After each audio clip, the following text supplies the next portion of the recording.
Welcome back, everyone, to the second episode of our Rise of the Runelords campaign. I'm Adam. I am your DM for this adventure, and I am joined once again by Chuck as Vorin Fjalborg, Raven as Toshiko Deverin, Wrath as Mersiki Varkona. Are we actually saying that right, Wrath? Usually it'd just be easy to just call him Merc. Merc? No worries. Yeah. Now, just as an interesting point of order for that one, Wrath, you have not introduced yourself as anything but Merc, is that correct? I believe so. I mean, Noted. besides, yeah. I thought so too, so that's an interesting point. We might get to that later. And last but not least, Toll Mira as Solomon Ashwood.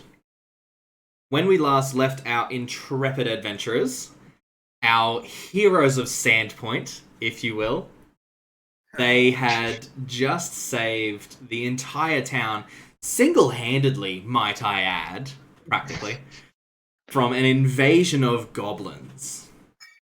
They then continued to allow allow the publican of the Rusty Dragon, one Amiko Kaijitsu, to give them the name of the heroes of Sandpoint, much to Vorin's dismay. And from there, met with Alden Foxglove, who invited them on a boar hunt. Before that, however, they did need to check out a few outlying issues. The first of which was the cathedral and, in particular, the cemetery.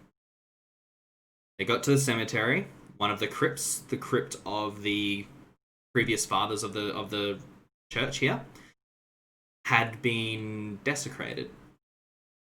Vorin opened it up, was immediately attacked by two skeletons, dispatching them quite impressively and quite quickly, moving in and finding that the previous father's remains had actually been stolen, in fact. We pick up as they are finishing their investigation of this crypt. Let me know, guys. What are you going to do?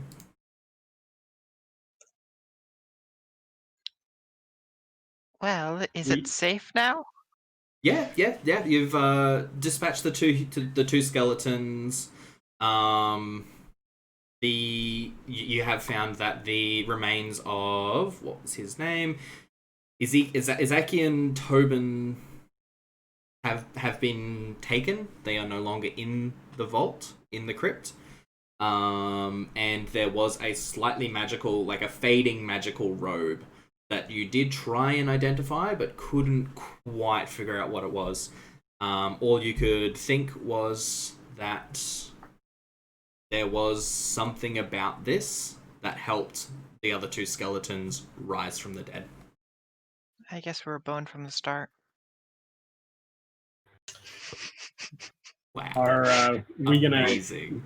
gonna close this door and go and check out the other cloister across the graveyard? No, it wasn't worth checking out because that was all sealed. And That was sealed. There was a locked metal grate, whereas this one had a like a stone door.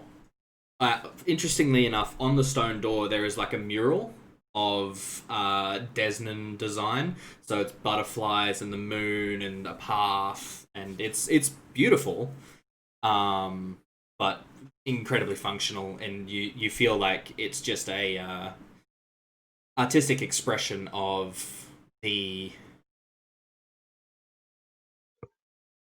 faith of the people who are interred within. Fair enough. Yeah. I don't think there's anything else to do here. What do you guys think? I mean, we got what we need to be done here. Was there anything else we had to do right now? can we find tracks leading away? Is someone good at tracking? I'm That- good at almost anything you need me to. You did look at the tracks in our last session. So you had already Yeah. looked at the tracks, and you couldn't really get a good a good frame of reference of how many there were or where they were going. They've come in, they've left, and they're just all over the place. A whole mess of tracks in and out. Ah, well, I have a shrine to bless, so You do. let's go back. Head back. We'll let them know what we've found. Mhm. I'll go get this out of the way with Father Xantus, and then can see what they would like us to pursue from there. Okay. So you head back into the chapel. Mhm. And you find Father Xantus. He is in the middle of a conversation with one of the other brothers of the Desnan faith, and he nods and sort of finishes up very, very quickly, and then shoos him away Mhm. as he comes to you and says, Vorin, Master Dwarf, what did you find?" Father Tobin's remains have been stolen, and two of the other fathers were raised as skeletons. There was I a see. evil emanating ritual robe left behind, which I've destroyed. Oh, I Uh, wish you hadn't. It was Do fading you- magic. There was nothing that we could have learned from it. I see. Okay. Understandable. Um, okay. Uh, there is a few matters that we need to address immediately. Father Tobin's remains are gone. Gone. And he's not That one of the is, raised. He was not one of the he was raised. not one of the raised. I see. And what did you do with the raised bodies? I burnt their, gave them final Probably. resting. I see. Probably for the best. I figured so. Yes, yes. I believe that this is very pressing, and this is quite disturbing. Yep. However, I do know that you have your shrine to bless. So, how long do you feel that would take? I can send for your congregation now, if you so wish. Sure. Okay. It shouldn't take us very long. Okay. I Terran understand. is not one for the massive ceremony. He is a practical god. He sort of bows towards you, and he understands, of course. And he nods over at one of the brothers over off to his right, and is the same one you spoke to before. He rushes off and what you can assume either delivers a message himself or hires someone to. He says, "Now, was there anything else that you could possibly tell me about about the vault? Was there any information to be gleaned from it at all?" Not that I personally could glean from it. And I don't know, and the rest of your group? Surprisingly very little, but Very little. there are foot tracks that we might have a chance of tracking. I see. I have a feeling that any tracks that we try to trace are going to be very quickly covered up by foot traffic that happened into the evening and overnight and up until this point. Because at this point, it is probably early afternoon of the day after the attack. So there's been a lot of people, and you probably couldn't even follow the tracks very far if you would like if you tried. However, he does say, bear with me a moment. Feel free to set yourself up in your shrine, and I'm just going to send a message to the sheriff. He may come and ask you other questions that I can't think of myself. We discerned that the person or whoever attacked the crypt was not of goblin kind, didn't we?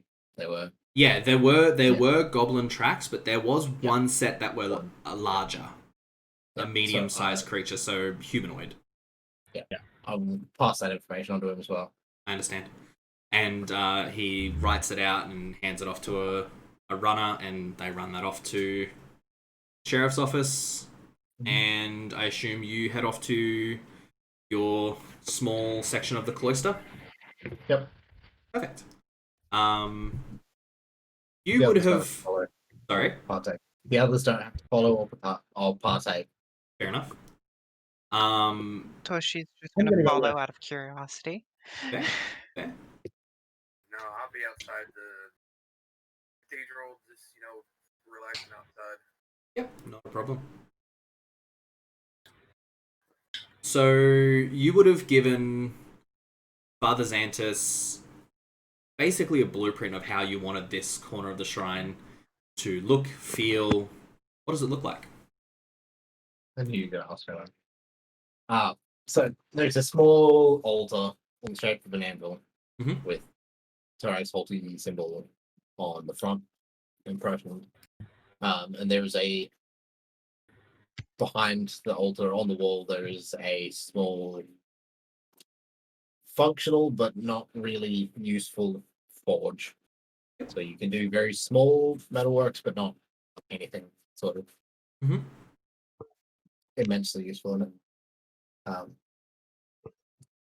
Fairly simple, fairly dwarven, sort of blockish Yep. architecture Yeah. with a couple of rows of stone seats for How many will it people. seat? If there is currently, what do we say, about 12 dwarves Yeah. plus some in my congregation, I would have said maybe 30 people. Perfect. Figure that it's probably not gonna get too many more followings in this majority human town. Yeah, understandable. Especially with such a focus of Desner on the town. I don't want to specifically take away Mhm. from Yeah. that, but add an option of this. So, Of other. Yeah. Other deities and their beings in their place. I understand that for sure. Yeah. to worship alongside, not Yeah. instead of. Definitely. I definitely understand that. You probably are having these thoughts as you come in, you inspect it. It's incredibly clean. It has been left to you to do any other decorating if you so wish, and there is space to do so if you want to as well. Put your flavor on it. It is your congregation, so you can preach and worship how you wish. So there's that that respect being left to you to make it your own, as well as the architecture of it as well. You do know that some of the dwarves were involved in the direct creation of the chapel, and they have definitely had a hand in creating this, as have you. Good. This is the first time you've seen it finished, though. Had some other things that you've needed to take care of. As your congregation starts to file in, the seats begin to actually fill up quite fast. Right. There are the 12 dwarves in town, front and center. Front and left and right. They fill up the first couple rows. There were also, you had, I think, probably 2 humans and probably a halfling.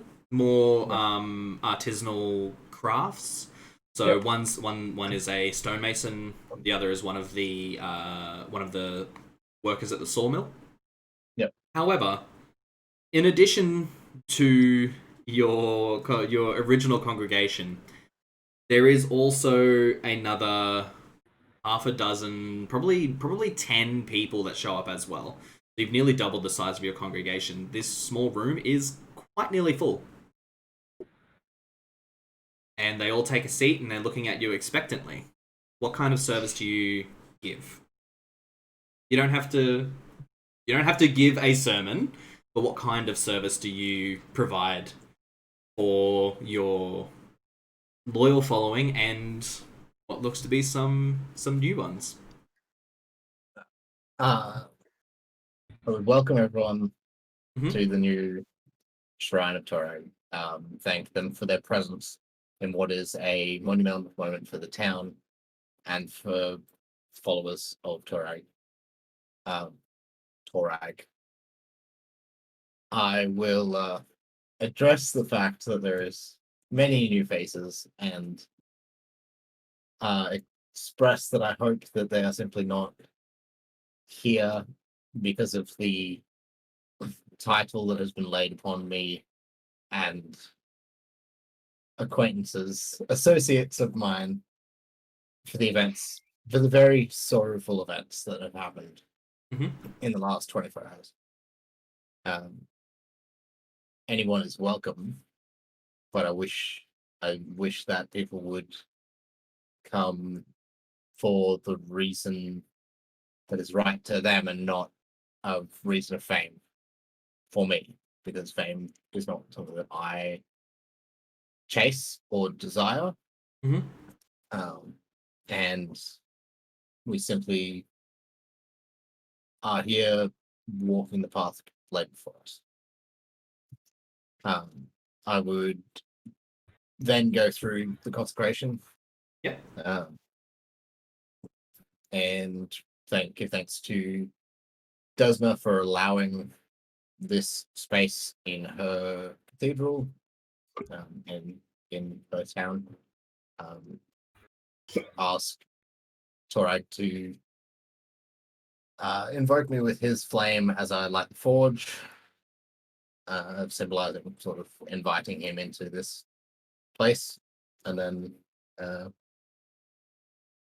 wish everyone a peaceful and restful period after the turmoil that we've had, and say a quick prayer for those that fell during that night, whether they were guards or civilians.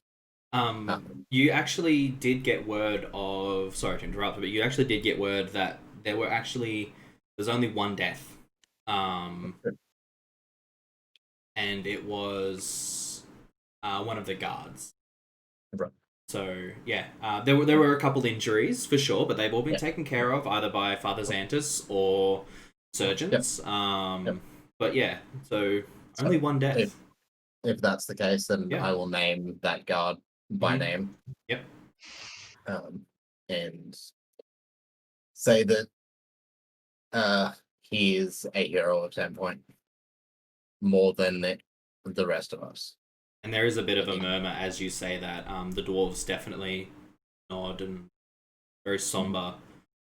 You see, you look towards the back. A couple of the newer faces don't really understand. But honestly, most of them seem to be here in earnest. You look around and you notice that's a tailor. That's a jeweler. You make really great cheese. Most of them are artisans of some kind. They have a craft that they ply. Yep. So, That's cool. Yeah, it seems to be in earnest. There is a couple of other sort of shifty looking, maybe I shouldn't be here kind of faces. They definitely feel called out. Good. Yeah. Then I'll thank everyone for their attendance. Perfect. As Jeez. you complete your sermon, light the forge, there's a burst of flame, not flame, but like heat that emanates out from the forge and envelops the entire room and gives the entire room a nice warm golden red light. Excellent. Cool. As you finish up, people stand up, they file out. There are a few that introduce themselves. One was a tailor, the artisan, like a couple of the artisans introduce themselves. The dwarves stay behind, and you have a quick chat with them about how you would like to decorate if you like, or you can hold on to that for now, up to you.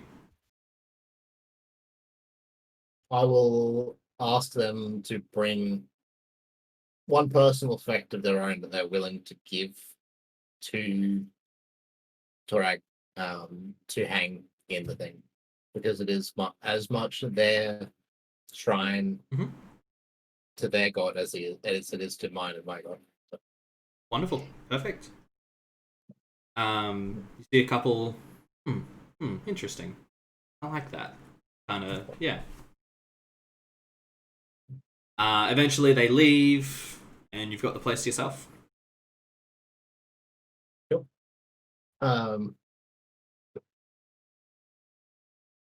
just gonna leave gold coin on the side of the forge. Yep. And say a quick prayer, thanking Tarag for his protection and his blessing, and hoping that this is a worthy tribute to him and his might, and then leave. You do see a sort of a flare in the flames of the forge, but eyes could just be playing tricks on you. Could just be wishful thinking, but there is no breeze in here, so it's a bit weird. Yeah. Yeah. Cool. So as you leave, the sheriff is waiting for you with the rest of your group. While Vorin was taking care of the consecration of the Shrine of Torag in this chapel, Sheriff Hemlock came, had a quick chat with you guys. You just repeated the information that he asked. He went out and had a look, and he's just come back in. So, he seems to be in the middle of conversation with the rest of them, and as you walk up, you hear him say, "So yes, I do agree with you that there is at least one tall-ish humanoid. I had a look at the tracks themselves, and it looks that there were 6 goblins and only 1 humanoid. So," and he nods to you as you approach. He says, "There's a few things that the disappearance of Father Tobin's remains could mean." And as he says this, Father Xantus is around. He's listening in, finishes up a conversation he was having, and then joins in. Says, "Yes, this is very troubling." So they both lay out their theories. Hemlock says perhaps that the goblin raid was a distraction, if anything, so that the thief had the time to steal the remains. And Father Xantus does say, yes, but what do they need the remains for? It could be for some unholy rite that they have planned, but I don't. It's troubling to me that a human or a humanoid is helping them. Sheriff agrees, and I disagree. you disagree? I'm just gonna let out a little. It's not that surprising what people of a dishonorable composition will do. The sheriff sort of raises an eyebrow at you. Have you shared your past with either of them? No. Okay. Sheriff raises an eyebrow at you and says, "That's interesting, Master Dwarf. I feel like we may have some conversation to be had about that. In the interest of the safety of the people of Sandpoint, of course." Very pointed. You're not quite sure what he means, but you get the feeling that he thinks that you're hiding something, most likely, which you are. Well, I just haven't told him because it hasn't been any of his business. Yeah, no, of course. The sheriff. Sorry. I was just going to say, what some will do for power, especially if they're necromantic, they may want to have the land to their own. And Father Xantus nods and says, "Yes, that is one of my big fears. Father Tobin was a holy man, so what you can do with the bones of a holy man can be very interesting and terrifying." Well, What can you do with the bones of a holy man? same thing that you can do with everybody else, but this one's more of an in-your-face to the god that they worshipped. Very much so. In any case, the sheriff pops in and says, "I highly recommend that you keep this information to yourselves for now. the townsfolk have had enough distress this week so far. For now, I appreciate you looking into this matter for me, and I have some things that I need to organize, and I believe a pile of paperwork to pick up, Father Xantus.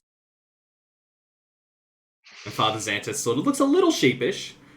Says, yes, of course, Sheriff. Right this way. I'm just putting the finishing touches on it. Thank you again to use the townsfolk. You really are the heroes of Sandpoint at this point. We appreciate everything you've done for the town so far, and hope that you continue to do more. And they head off towards the good father's office to most likely start the paperwork.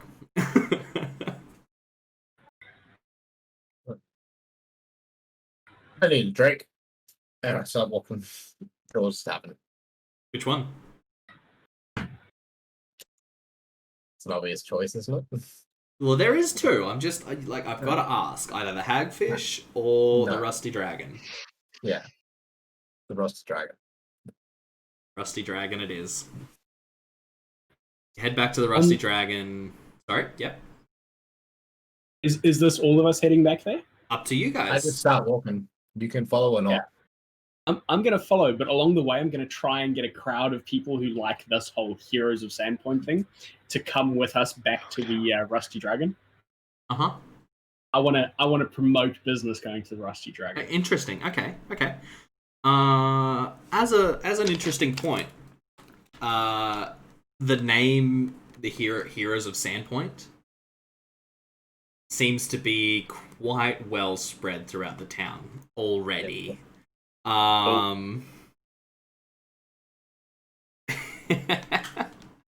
So as you sort of, it's not hard. You hear you hear just off to your left there. That's them. That's the Heroes of Sandpoint, and you see them talking. It's like, yeah, that's Vorin. He's been around for years, and that's Toshiko Deverin. I wonder if she's any relation to the mayor. That's Merc. I don't know anything about him. Like, he's so mysterious. And him, the big one on the end there, that's Solomon Ashwood. I don't know where he's from, but he's got such an interesting aura about him. And you sort of look over, you nod, and they follow. Very nosy. Where's the nearest alleyway that has no people in it? Good luck. Gods. You do pass one. It looks mostly deserted. I'm going to run into there Yeah, cool. and then hide. Roll me a stealth check. Okay. Let's not flunk this, please.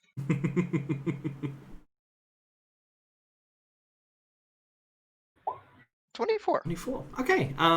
Yeah, so you duck into the alley. Where are you headed from there?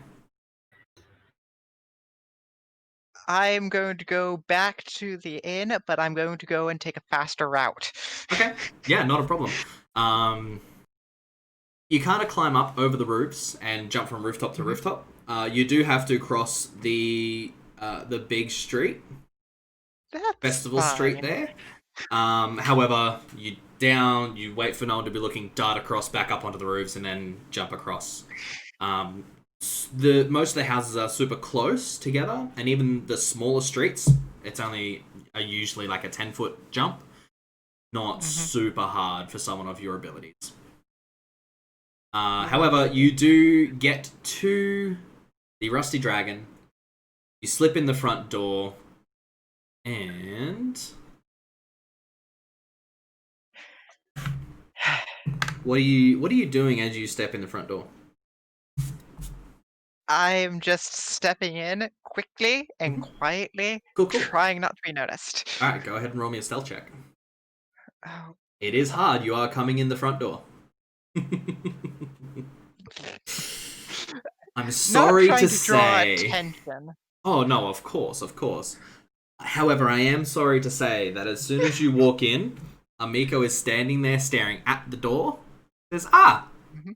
my Lady Deverin, in front of the entire tavern. Not quite packed to the brim. However, she says, I have a seat. I have a table ready for you and the heroes of Sandpoint, where I assume they're heading back here soon. Are you coming for lunch?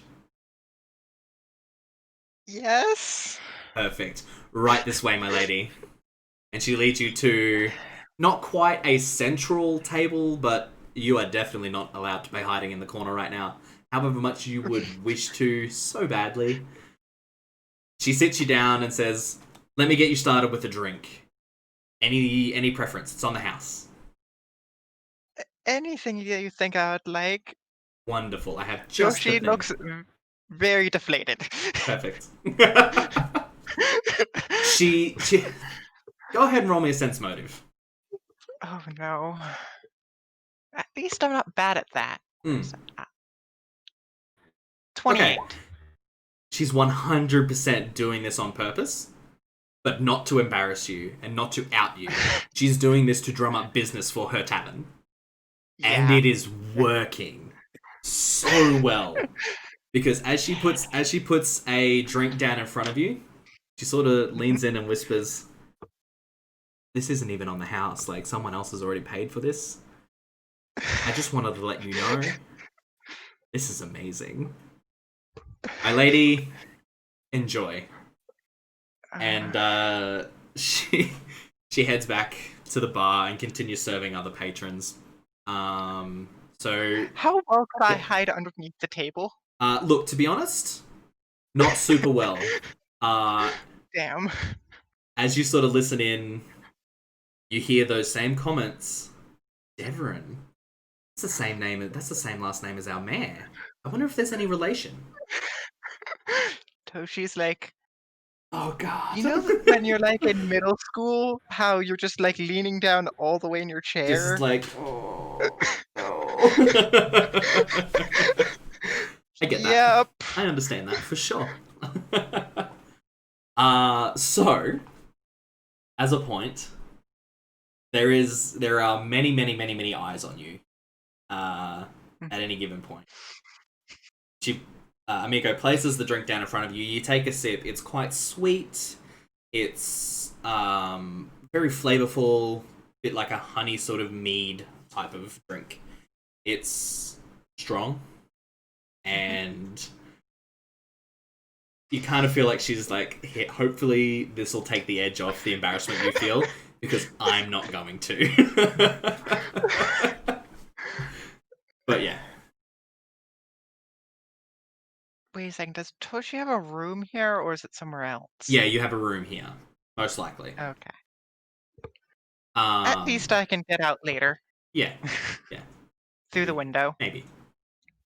In the dark. In the dark. Look, it'll be fun.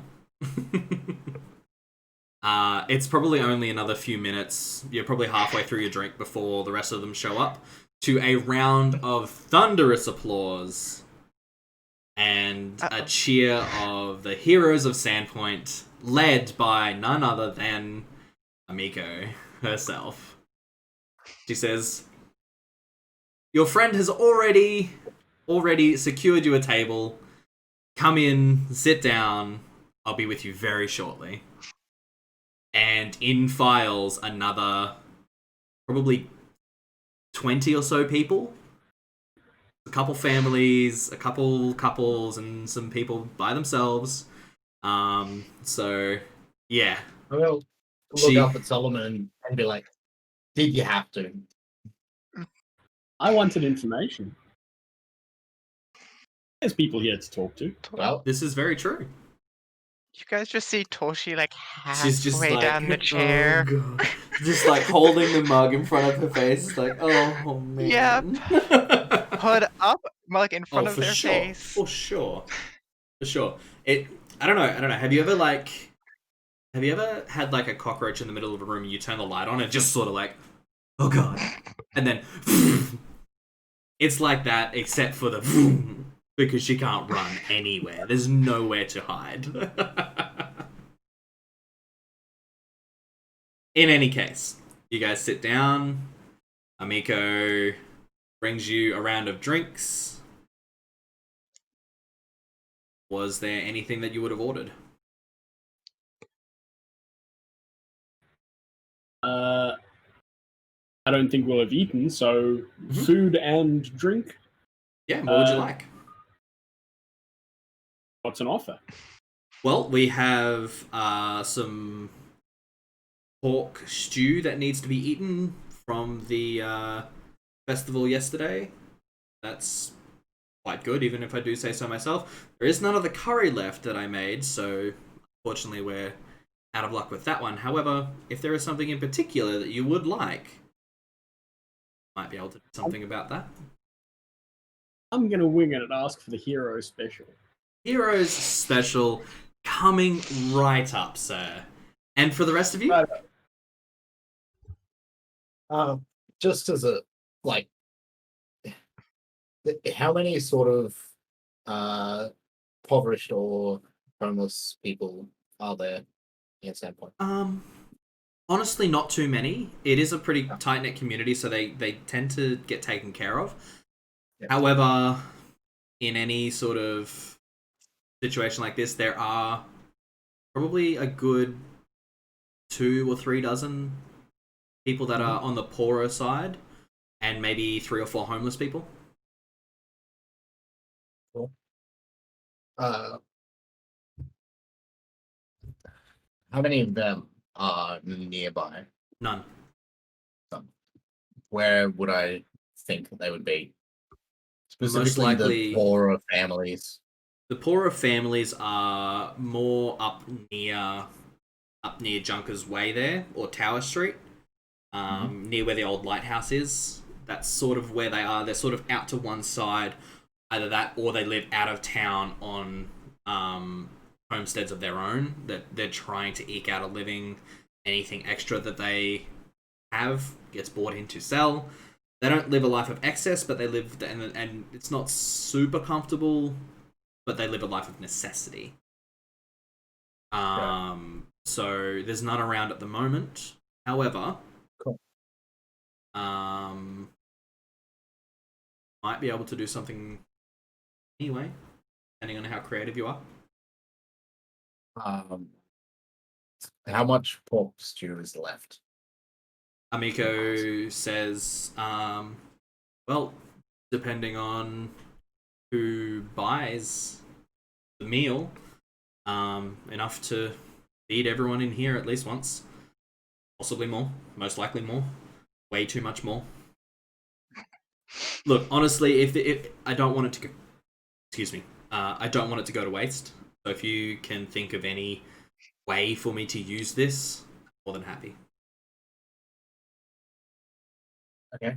I want to go and buy 2 10-liter pots, basically, and a I stuff. see. And then I will come back and I'll be like, Yep. fill them up. I'm going for a walk. Of course. May I ask And why? have them like over my shoulder with the pots. Yeah, for sure. Like on a yoke sort of thing. Yeah. May I ask why, Vorin? Well, if this is going to go to waste, people need to be fed, and if frankly, the people that are here right now don't Yes. necessarily need to be fed. There's other people that Of course. deserve Of the course. food more Master than the Dwarf, people that your kindness and grace knows no bounds, as befits one of the heroes of Sandpoint. don't patronize me, lass. That's entirely fair. For this, I can't believe I didn't think of it before. No charge. No. None. Nope. And I put a platinum piece down on the table. Well, this is entirely too much. Shoves a platinum back towards you. Actually, takes a platinum, pockets it, and slides 6 gold pieces back towards you. And she says, "If you don't take this, you will find it." Turn around and walk away. All right. She beckons over to one of her servers and says, And the rest of you, you're close enough to hear, as he leaves the room, just drops the 6 gold pieces. Can you just go and make a donation at the church to Torag on my behalf and make sure that Father Xantus lets that stubborn old mule know that it's from me for the Church of Torag? And the way the other server just shakes his head. He's like, "You two are going to be the death of me," and runs off. The rest of you get your meals, and as your meal is set down in front of you, Solomon, she says, "Now, the hero special is no more or less expensive than any other meal. However, what makes it special is the story that is told after it is partaken of. So I hope that you have a good one to tell everyone here of your life before you were one of the heroes of Sandpoint. Oh, We are very we can tell you excited about to hear it." a great battle. All right. Awesome. So you all eat, and Vorin disappears for a while. He does come back eventually, but it's probably about halfway through your story. Which is, by the way, what's your story that you're going to tell? So I will give a little bit of my my background. I'll tell everybody I've traveled down from the Ashwood Plains. I'm looking for new information about new beasts, interesting things that are going on. So if anybody has anything new to tell me, please do come and talk to me. But while we were living on the Ashwood Plains, I'm going to tell them about some fights that we had with giants on the edge of the Ashwood Forest. As soon as you mention giants, everyone sort of leans in and just completely and utterly enraptured by your story. Awesome. Do I need to do a performance check or anything? Because I'm running out of performance on my own. If you like, yeah. Alrighty. Let's see. Is that a skill? It is a skill. Otherwise, if you don't have it, you can just straight up roll a charisma or a wisdom check, either one. I'm just going to go for a charisma check. Yeah, go for it. 7.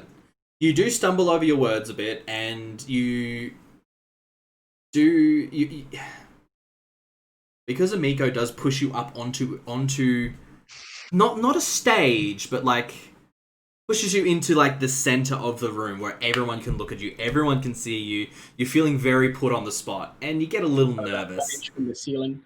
Yeah, basically. You get a little nervous. You stumble over your words a little. However, people apparently just crave these sorts of stories, and there is small applause afterwards. It's nothing too crazy. However, you do get the feeling that they're going to be telling the story again between people that, like, two people that weren't here. Solomon Ashwood of the Ashwood Plains. Awesome. That's where his name comes from. That's really interesting. What's the matron's name? Is it Kamiko? Amiko. Ameiko. Okay. I want to, if I can, go and talk to Amiko about getting a banner made with the Rusty Dragon that I'm going to put on my spear and carry around for her. But it has to have the Rusty Dragon and the Heroes of Sandpoint. Interesting. Just as an offer to her to see if she's interested in having us advertise for her. Yes, of course. Why do you think I came up with the name Heroes of Sandpoint? I tell you what, come and speak to me after service tonight, and we can work something out. I like this. I like you. And she's got this absolutely huge grin all over her face. She's like, I knew this was going to happen, and I'm very into it. So, Vorin. Okay. You go and you feed the less fortunate. Yep. You, as a man of the cloth, you probably do know where they all live. You have taken I'm sure I've taken done this interest. before. Oh yeah, 100%. You have taken interest in them, and some of them are very proud. Some of them, you are not going to get a warm welcome. Nope. However, they have never once refused. Mhm. Roll me a perception check.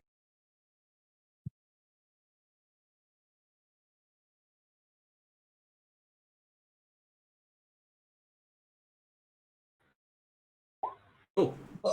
Good to know. So you feed them. You get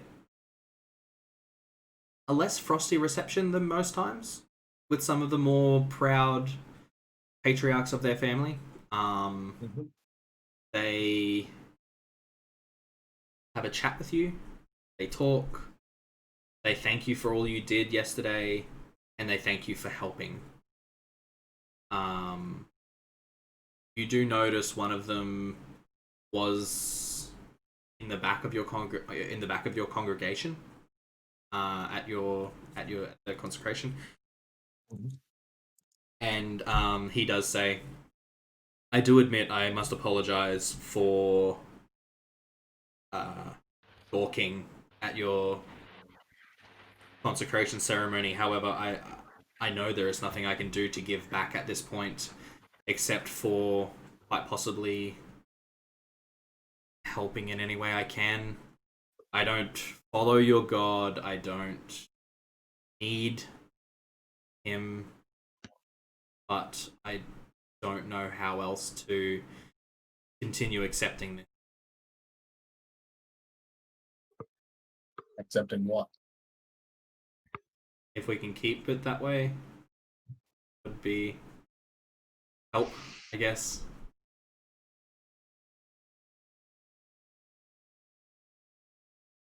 All I'm doing is making sure that the people of this world that are looked after them, some people that I've come across before. This is not any selfish pursuit. This is not any attack on anybody's capabilities. And Just that like is to know that everyone's fed and everyone's safe.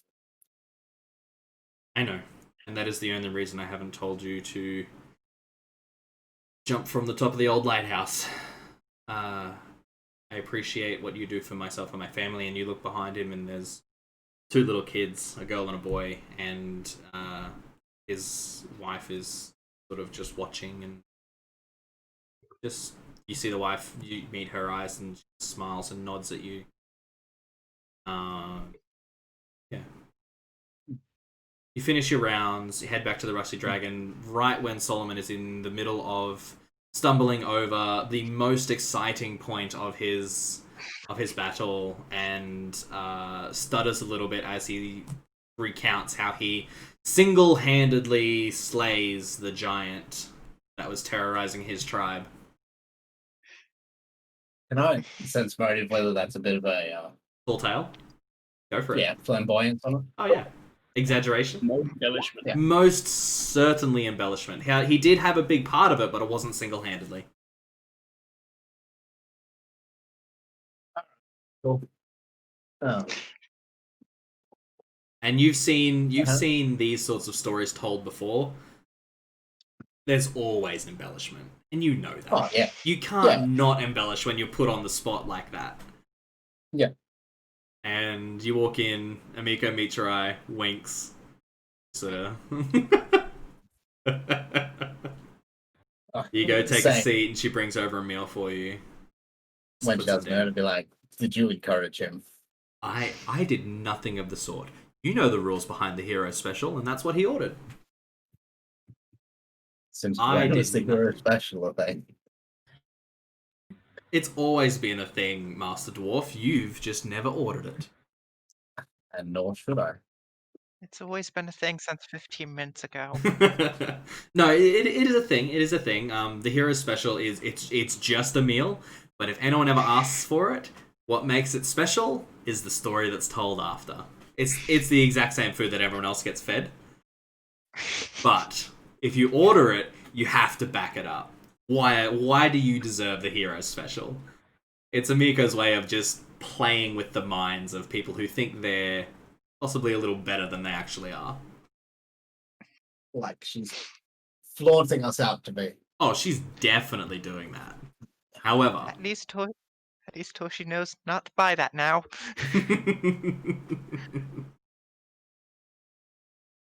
in any case, you finish up your meals, you have a great time.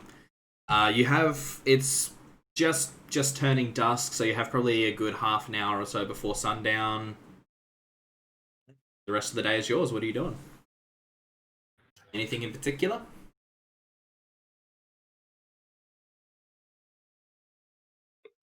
Does anyone need to restock on anything? I'm missing 2 arrows, so I should be fine for the time being. I'm pretty good. I'm probably gonna go take a nap, get some rest. Fun stuff going on. There's too much people around, no bugs him anyways. He crowds. So he just goes to get orders, like, ask for a bottle of something and just to his room. Fair enough. You get a bottle of a bit of a smell. It smells kind of smoky. Take a sip. It burns. It burns so good. It's the real peaty, smoky whiskey. It's really nice. And Amiko does charge you 2 gold pieces for this one. It's like he slides her 2 pieces and he's like, alright, there you go. Perfect. Just thank you, sir. Might I inquire, Merc? That's quite an interesting name. Is that your full name, sir? He just looks at her. That's what I go by, and that's how I should stay. And he walks on. One day. You hear just out of the back of your just out of the back of your ear. One day. Alrighty. Yep. The guard who died. Yeah. Does he have any family or anything like that? He does, and yes, he does. Okay. Then I would go and I'd pay respects if I can find out where his family is and so forth, and probably give the equivalent of a month of his salary. I see. To them? You would have to ask someone who he was and where he lived. So, who do you ask? I would assume I can ask any of the guards that I can see around town. Yeah. They would know us and for sure. Yeah. Yeah, no, definitely. So the first guard you approach, he says, one of the famed heroes of Sandpoint, according to our silver-tongued publican at the Rusty Dragon. What can I do for you, sir? I'm looking for the family of the guard who passed away. I assume I would know his name. So his name was I don't know, you tell me his name. I can't think of one. What was his name? Festival Bishop. Say again? Festival Bishop. Festival? Yep. Bishop. First name is Festival. Last name is Bishop. Alright. Bishop, as he was wont to go by, he didn't really like his first name. His parents were out there. Bishop lived here. May I ask why you're asking, sir? As you're quite right, we're not really the heroes of Sandpoint. He is. So I want to go and pay my respects. And I know that his family is probably being taken care of by the city. But since we've taken a lot of glory for this, I want to go and do something good. I see. Might I suggest you don't? They are quite deep in their grief. Maybe leave it a few days, maybe a week, if you plan to stay that long. If you do not plan to stay that long, I would leave it with the sheriff. He will make sure that family gets what you want. However, we, as the town guard, do not lose people very often. So we take it upon ourselves as a great point of pride. Sorry? Sorry, I think that was my computer playing up. Oh, okay. We take it upon ourselves as a great point of pride to ensure that if any of our number do fall, we are the ones to take care of them. Not the city, not the guard, not the establishment of the guard, but the people, the guards themselves. Each one of us has already asked the sheriff to donate a portion of our pay to them for as long as we shall live. While I appreciate it, it's not entirely needed. And if you feel the need, I highly recommend you see the sheriff and ask what you can do in that way. We appreciate your kindness, sir. All right. Fuck off. It sounds like he's in grief as it sounds like he's in grief as well. So I'm just going Yeah. to leave him be. Yeah, definitely. And go back to the tavern and relax. Yeah, perfect. And he wasn't outright saying no, don't. He's just saying this is our thing. This is what we do for our people. We take care of our own, and we take a lot of pride in that. You feel like they're all very, very close knit, and yeah, he's definitely grieving as well. He definitely lost a friend.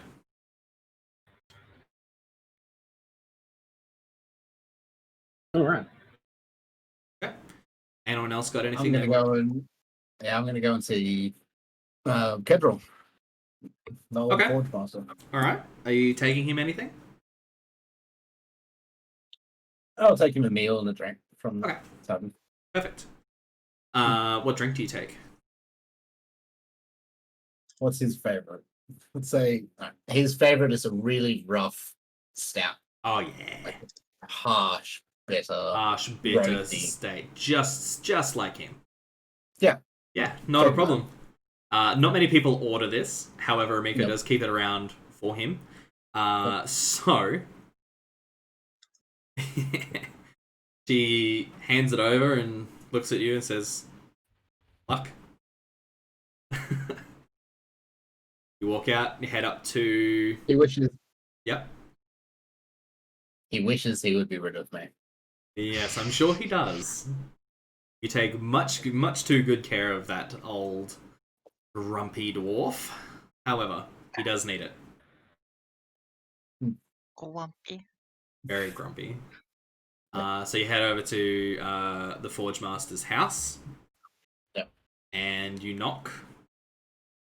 And from inside you hear a string of dwarvish, and you hear very often, "What the hell do you want? Who is it? Go away." And I'll just let myself in.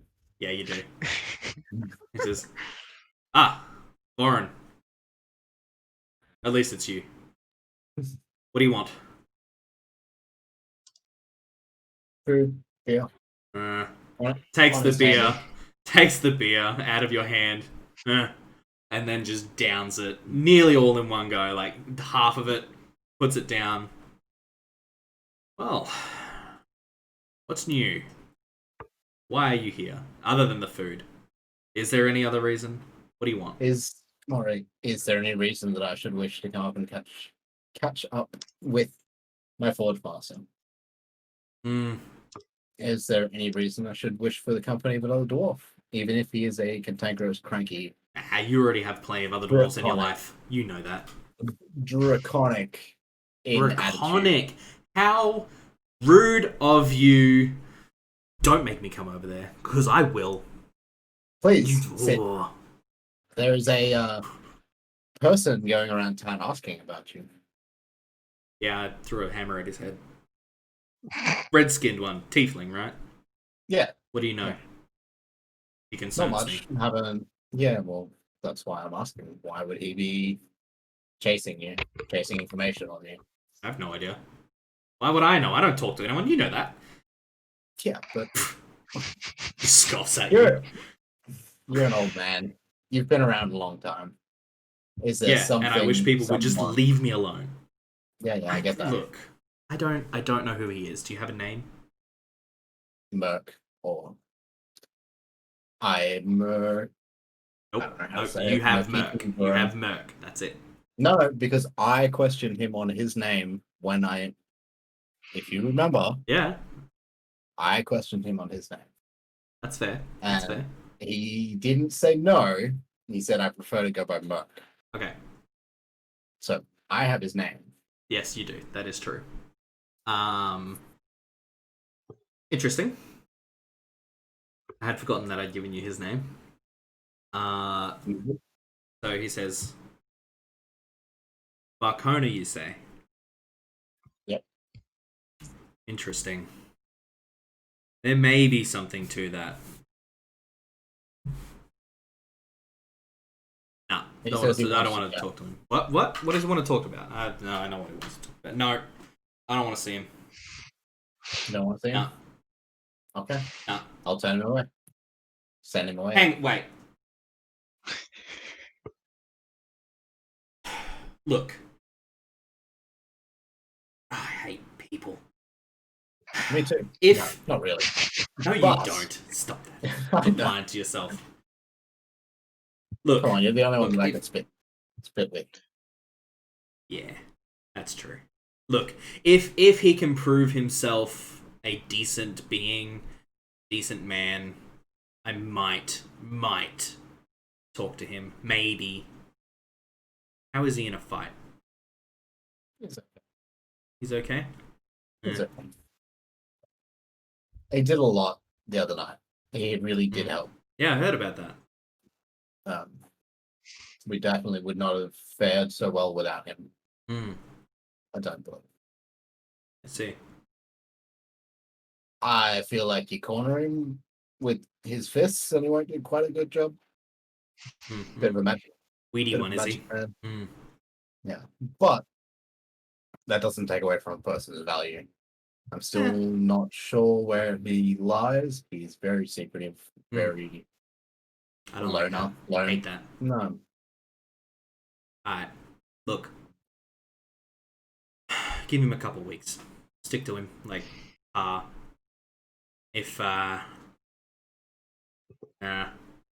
if he really wants to meet me and you think it's a good idea, maybe. I'll consider it. Yes. I have a feeling I know what he wants. Barcona. is there something that you're not telling me? Oh, of course. Always. I'm not going to tell you. Of course not. Off you go. Get out. You know that I only have your best interests in mind. Yeah. Just sort of just starts turning away from you, starts eating, finishing off his beer. Yeah. I'm gonna pull a bread roll Mhm. from my pocket that I would have forgotten to Mhm. give on purpose, and just chuck it on the table, and walk out. Too kind. I've told you that's a problem.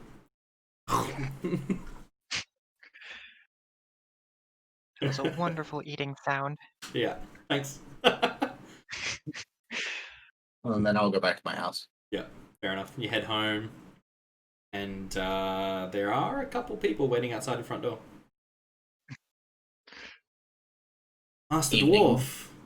Folks, how may I be of assistance to you? We just wanted to. They don't have to be here. It's pretty easy to tell. We just wanted to say thank you for everything that you and Stop. Come yes. inside. Okay. Have a cup of tea. Okay. And they So sort of I like open the look very excited Yes. in between them. Yep. And they head in. And I'll gesture towards the table, And they take a which seat. will only have like 2 seats. Okay. But how many of them is there? 3. I will drag the couch over to the table. Yep. For them. Mhm. There you go. Easy 3 done. seats. Yep. Put my kettle on the fire. Yep. Stoke the fire up. Yep.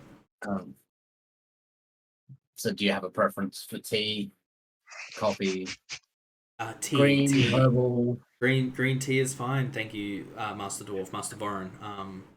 We just wanted to thank you for all that you did. Nope. I'm not having any of that. What do you mean? Mhm. We don't understand. Look around. Right. I Look, sort of look. Yes. what is this? What does this house say to you? How about you describe it for me, and I'll tell you what it says to them. Cool. It's very simple, Mhm. very plain. There is no extravagant tapestries, or there's a prayer tarag on the wall, uh, my forge hammer, and tools hanging up. Yep. Basic furnitures, basic, very, very basic sort of living. Would This you say Spartan? no, No. I wouldn't Okay. say Spartan. Okay. It's not sparse. It's lived in. Yep. It's But it's but simple. it's not. Yeah, it's simple. Cool. It's not decorative and flamboyant.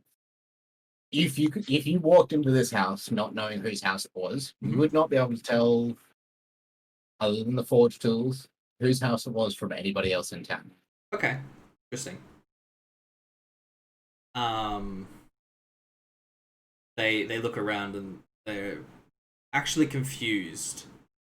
So, well, Yeah, I figured they would. I don't understand. One of the heroes of Sandpoint, as you are. What do you mean, Master Vorin? I know, lay some cups in front of them and Mhm. pour tea.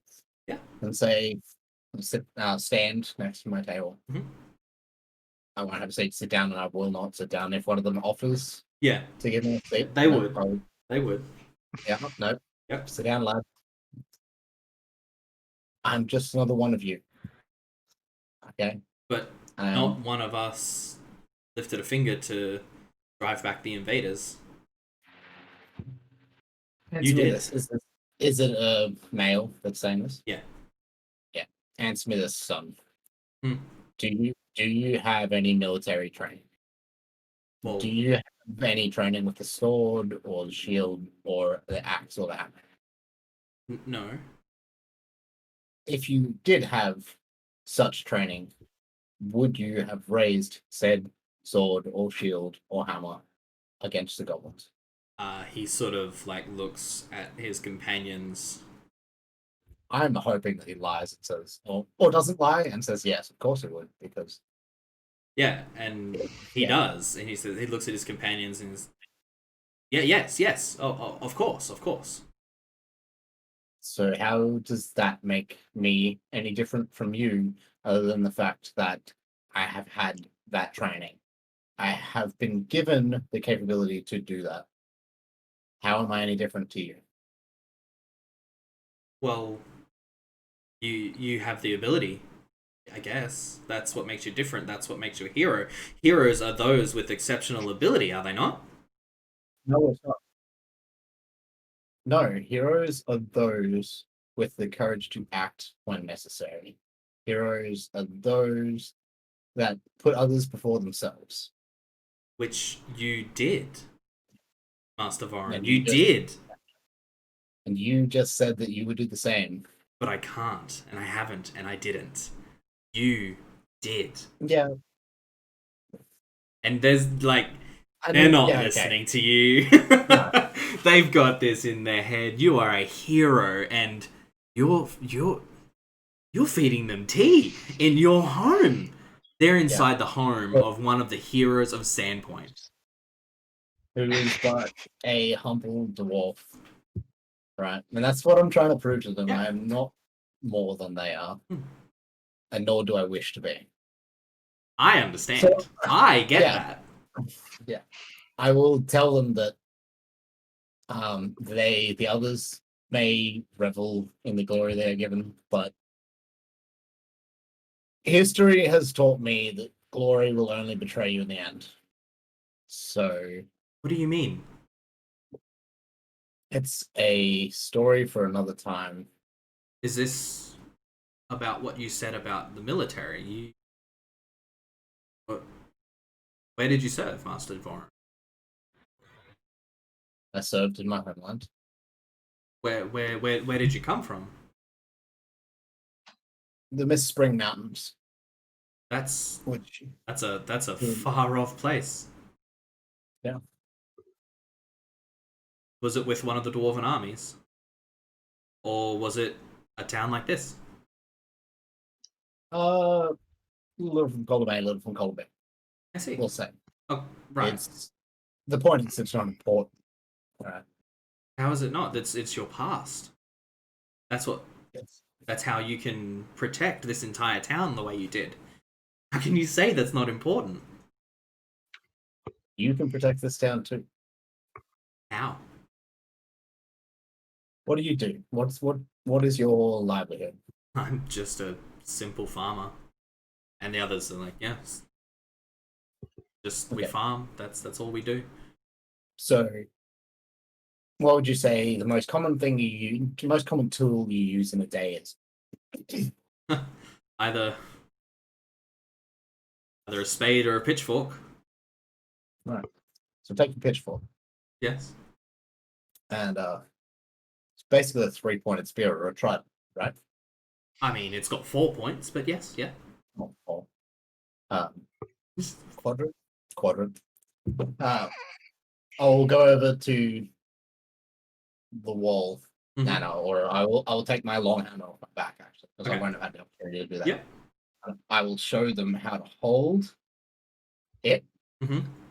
imagining that the head is their pitchfork, Mhm. and I will show them a brief stance and a thrust attack and a Okay. basic block, right? Yep. And I will go.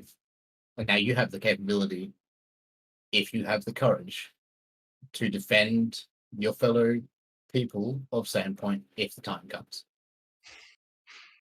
How? Thank you. Just thank you, sir. Thank you, Master Vorin. Can we? How much is it? How much is it to order a spear from you, sir?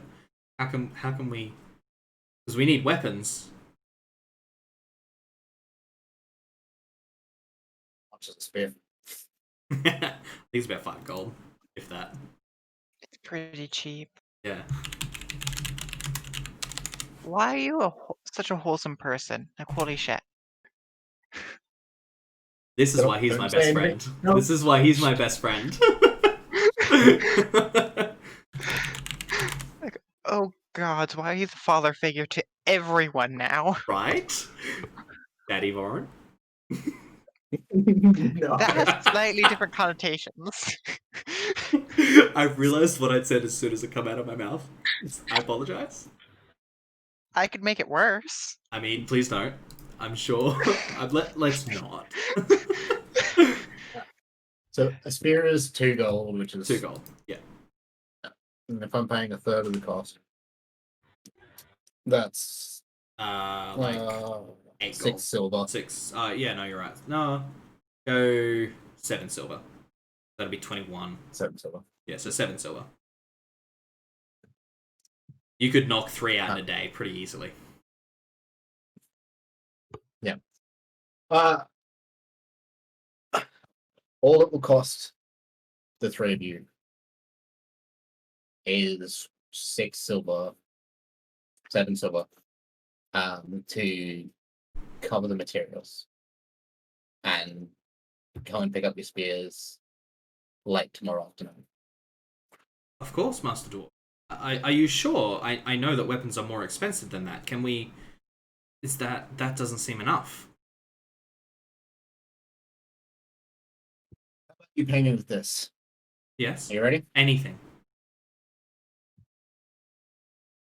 Be your own heroes. You sort of... And pass. When the time comes that you need to stand up for somebody else, Mhm. above and beyond your own needs and desires, do it without hesitation. Of course. And you may hesitate, that's fine, but you need to push through that. You need to be the hero that you think I am for somebody else. And I will consider that my payment for these weapons. Yes. We can do that, Master Dwarf. We can do that, Master Vorin. Thank you so much. and they're Run beaming from ear to ear, and that you just like chuff them out. Off you go. Yeah. Yeah. Run home, get some rest, and I'll see you in the afternoon. Thank you so much, Master Vorin. And you catch as they leave. He deserves the name Hero of Sandpoint. He is so kind and down to earth. He seems to be just one of us, but I can't think of anyone more heroic. Truly a hero of old. Oh, I knew that one was coming. I'm just gonna say under my breath as they leave, it's the heroes of old who stab you in the back and live to die. They definitely do not hear you, and even if they did, they wouldn't understand. No. You close the door behind you, head to bed. Has anyone else got anything that they want to do? Toshi. Yep. After nightfall and the rabble on the streets has calmed down, Mhm. Toshi's going to leave out of their window, Yeah. making sure the door's locked still. Yeah, definitely. Yep, easy. I'm guessing I drop into an alleyway. Yeah. Your window is probably overlooking another roof, Okay. so you drop onto that other roof. You hear sort of Can a anybody? yep. Hmm? You, I you, was just you gonna hear ask. you hear kind of a huh from below you, like someone's like, "What was that?" Can anybody see me from this vantage point? You don't see anyone, so it seems to reason that no one can see you. Okay, I'm going to shift into the fox Yep. and make my way over to the mayor's mansion. Okay. Interesting. Now this is a pure fox form. Yes. Yep. Okay. Not a problem. Go ahead and roll me a stealth check. Okay, that's going to be things. Do I? This spell Use is the very yeah. vague. Do I Okay. use my fox or do I use Use mine? use the fox's dexterity with your skill points, if that makes sense. Okay. So nothing changes. Yeah. Okay. There you go. Uh, stuff. Okay. Um. Oh, there would be a. It's a tiny creature, isn't it? So there would be a plus Yeah. 8 on top of that, so it's a 19. Oh. Okay. Just from size. Mhm. So yeah, cool. You slip through the streets. It's just after dark. There are people around, however, most of them seem to be heading home, caught up in their own thing. No one seems to take any notice of you. You make your way to the mayor's house. Yes. Yep. I'm guessing there is foliage outside. Yeah, definitely. Like, Yep. Yeah, there's okay. like most of this town of Sandpoint is like decently. It's nice, like, which means that there are bushes and shrubs and gardens, all that kind of thing. Most houses have a garden of some kind, even if it's just one in a windowsill, that kind of thing. My fox form is going to jump in, Yep. wait like 30 seconds, Mhm. and then Toshi's going to walk out. Cool. Not a problem. No one And seems to notice. Toshi, There was no one around, so yeah. yeah. Toshi's going to go up to the door, Yep, there is a guard outside. and that was probably really weird to see then. The guard didn't see you. It was sort of around the side. I assumed you wanted to be out of eye shot of everyone, so I Yes. assumed there is a guard at the door. Okay. Yep. Toshi's going to wave at the guard. The guard, I'm guessing, knows exactly who Toshi is. He says, one of the heroes of Sandpoint, Lady Deverin, if I'm not mistaken. What can I do for you? I would like to see my sister-in-law. So it's actually probably more of a cousin, like a distant Yeah, cousin. Or are you outright saying sister-in-law? I'm outright saying Okay, sister-in-law. interesting. Go ahead and roll me a bluff check. Okay. Okay. Well, that's what I think it was, Mm-hmm. but whatever. 30. Cool. He says, I Of course, of course. I'll see if the mayor is available. Please wait here. And he ducks inside, and you hear a hushed conversation. You can't really make out any details. And the guard comes back out and says, the Mayor Devon will see you. He was very confused, but he gestures you inside. Okay, Toshi walks in. Yeah. He leads you to sort of a side office, so sort of down a hallway and then to the left. And Mayor Kendra Devon is standing there in simple clothing, long hair, let down. Seems to be just wrapping up for the night and heading to bed soonish. Says, Toshiko, I assume. What can I do Been for a few you? years. Yes, I was just. you look much more grown up, might I say? Yeah, 4 years does that. I would highly recommend you not lie to the town's guard and say that you are my sister-in-law. Sorry, I get confused with how these damn things work. I understand. Why are you What am here? I? I was just going to see how you were doing, how you've been faring. Honestly, up until yesterday afternoon, great. Uh, hold on. You're... Hmm... You're part of that new group that they're calling the Heroes of Sandpoint, aren't you? Audible ground. Just. Hmm... Interesting. Interesting. What I will say, I know you're not accustomed to the life that we live. Not accustomed to the life of a noble. However, I highly recommend acquitting yourself in such a way that no one has any, say, dirt on you. If you can stay out of trouble, please do. The name Devon around here commands a lot of respect. Don't do anything to muddy it. I mean, like, I wasn't planning on robbing anybody. Of If that's what course. you were thinking. No, not at all, not at all. However, That I have received a lot of word from your family, my family, my side of your family. Um, not all of it good. In fact, none of it good, except for that which comes from your wife. She's, gonna be honest, one of my favorites. The rest of them, well, let's say there's a reason that that half of the family and my half of the family decided to go their separate ways many years ago. Why we live here in Sandpoint and they there in Magnemar. Well, they never did like me too much. It's because you're more like my side of the family instead of theirs. Yeah, never Yeah. in it for the money. Well, I wouldn't say I'm not in it for the money, however, prestige is a gift to be used in the right way. And in fact, it is something that I feel is best served by serving others. I feel that you may feel the same way. In fact, I hope you feel the same way. Honestly, I just sort of live with it.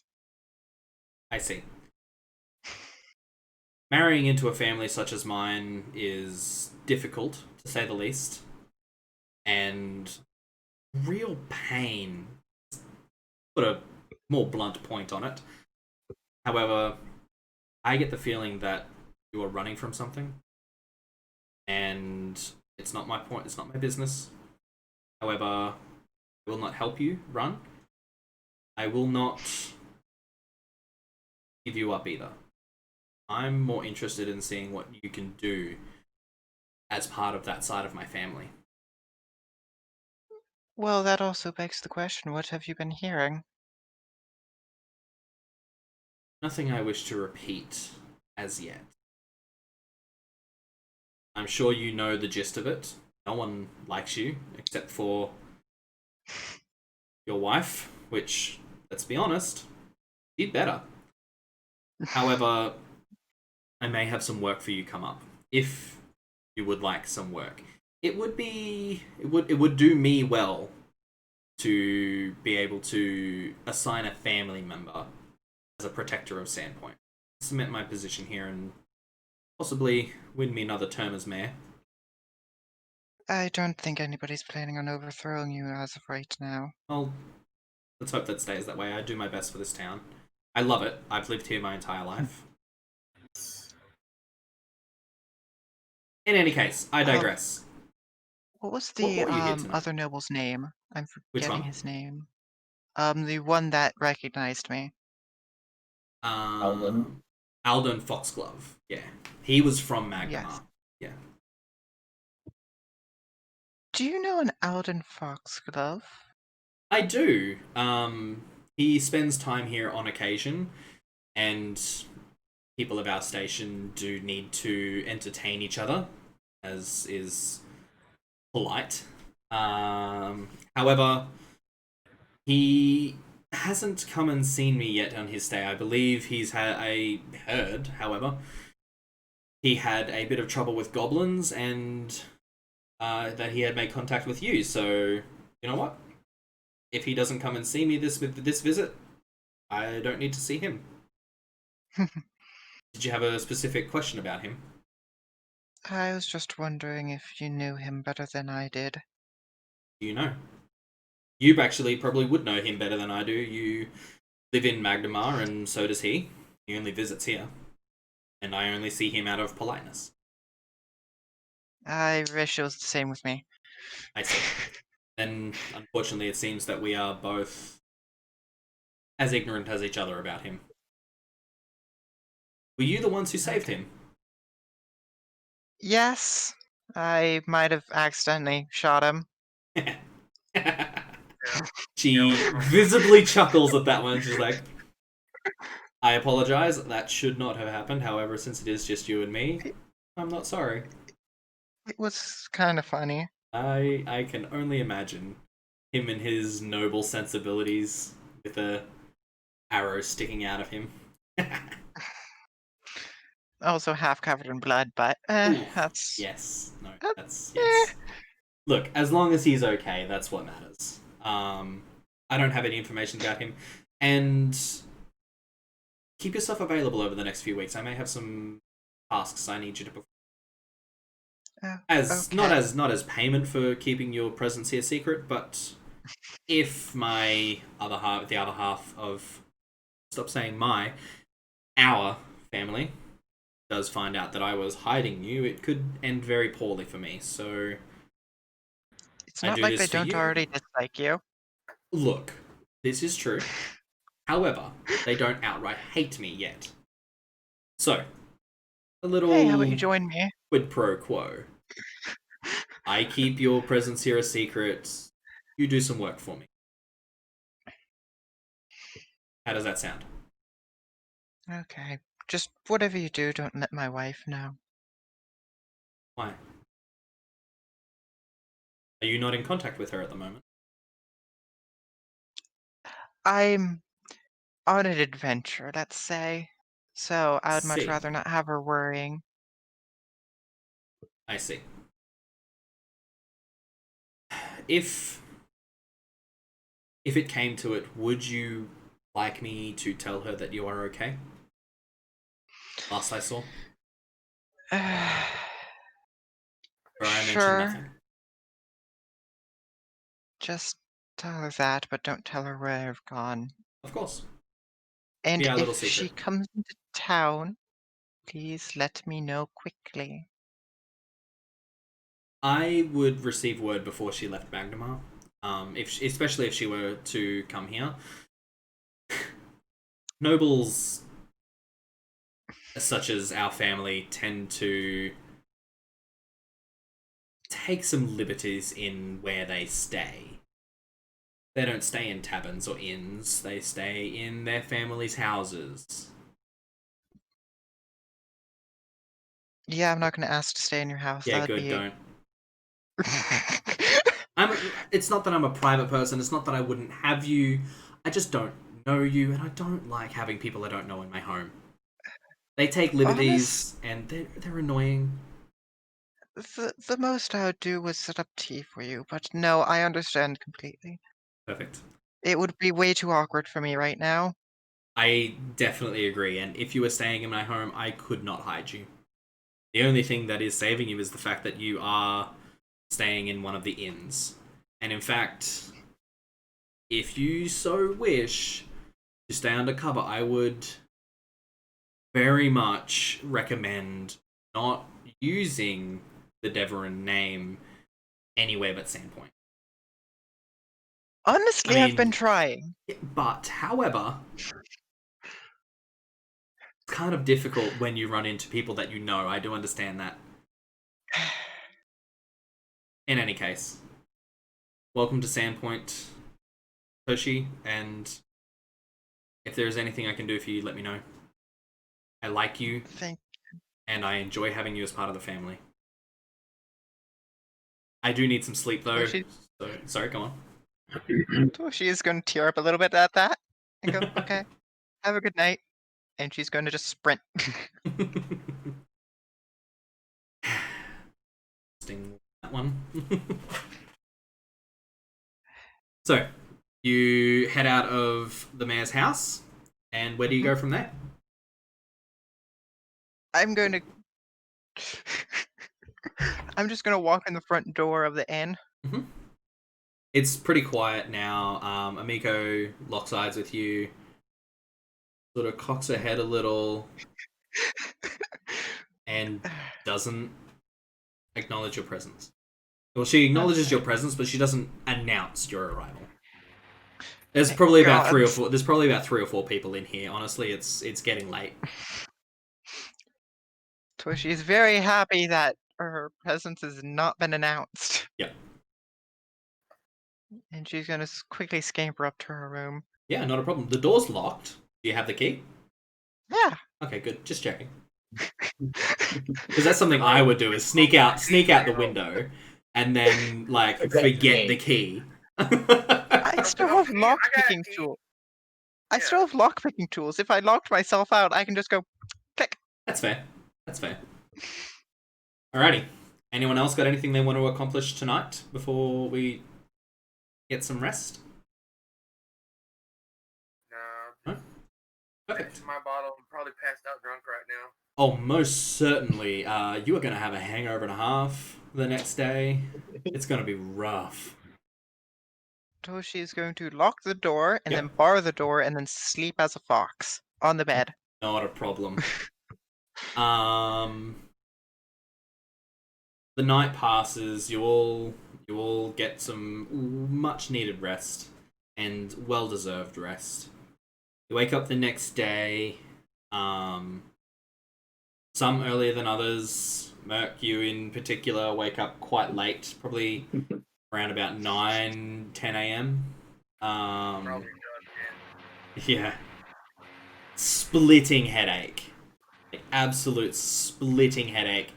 And you've got that dry sort of drinking hangover mouth. Yeah. Yeah. You do smell bacon coming from downstairs, and that smells real good. Oh, I love the smell of bacon in the morning. Oh yeah, especially hungover. Oh, so good. So I just basically sit over at the bar, and I'm like, what? Like barely my head kind of lays on the ground, like on the thing. Yeah. Cool head. I'm like, breakfast and a thing of water, and his hand just falls back down. Yeah. So the rest of everyone is already here at this point, most likely, unless you guys avoid. Yep. I will wake up and go straight to the forge. So go ahead and make me those craft checks. You can take 10 if you wish, by the way. That is a thing. Alright. If you want to go ahead and do the math and tell me what the silver progress that you get on each one is, I'll continue with the rest of them. Okay. Toshi, Solomon, and Merc.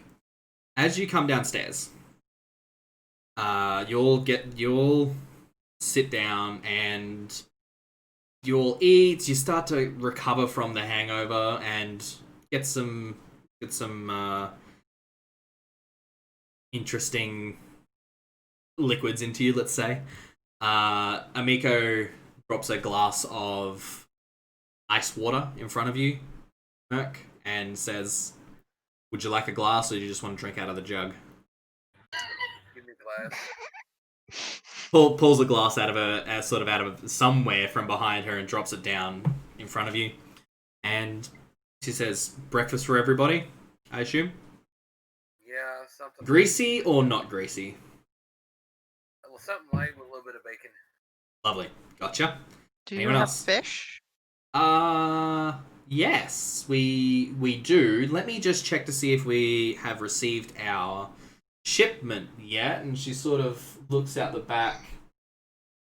Yes, it looks like it's just come in. So what would you like? Anything in particular, or? Is it fresh? It is. It caught this morning. Last night, really. Do you mind just cutting it and then handing it over? Raw. Yes.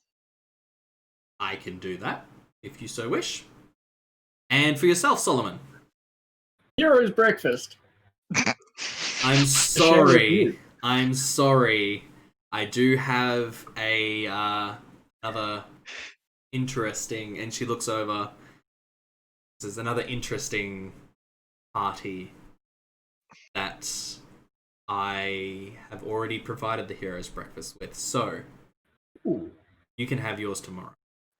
Only one story per meal Awesome. for now. right. However, About that banner? yes, and you would have had this conversation last night.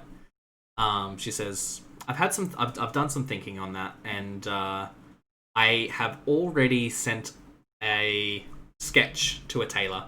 I'll have it all organized for you, and I can, if I can take your spear, I will have that all organized by the end of the day, if I may. Okay, I'll pass on my spear. Perfect. And she sends a runner. She hands it over, says, "You know where to go," and then sends it off. So she heads back. She serves up nice, like quite a large, like salmon kind of fish, just sliced into fillets, and then all done. You get about nine nice, quite thick slices of raw Sashimi salmon. style? Basically sashimi style, yeah, very much so. Wonderful. Yeah. Wrath, you get a hearty breakfast of rosti, which is potato fried in oil, dripped off, and then with egg mixed up. It's like a potato risol sort of thing. Potato patty. Delicious. And Solomon, she brings you bacon, eggs, and those potato rosti as well. Drops a nice, crisp cider in front of you. I'll get to that in just a moment.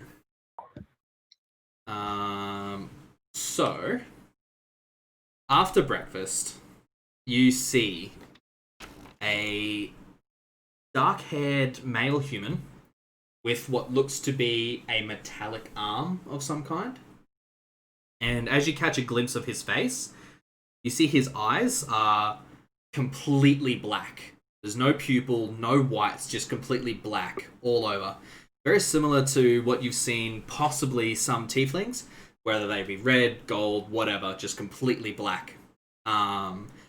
Sitting next to him is a gnome in a sleeveless vest, open-shirted, quite low-cut shirt underneath, sleeveless pink hair, and as they finish breakfast, Amiko comes up to them and says, "Fine sirs, since you did order the Heroes Special this morning, what makes the Hero Special is the story that's told after.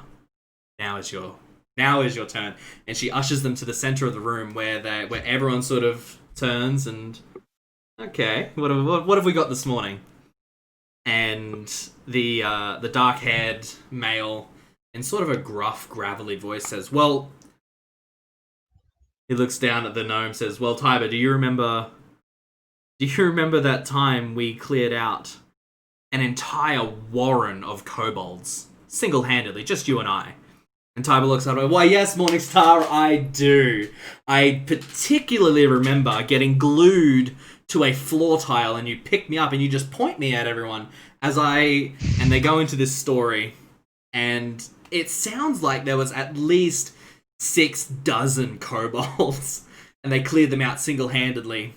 Tiber does let it slip though. He's like, however, I will admit, right at the end here, he says, I will admit, it turns out there was only 3 kobolds at any given time. So, look, it was difficult. I was glued to a tile.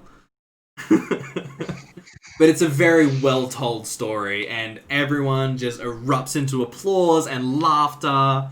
And then these two take a seat, and Amiko drops a mug of cider in front of them, and they nod and cheers and start drinking. I'm deaf.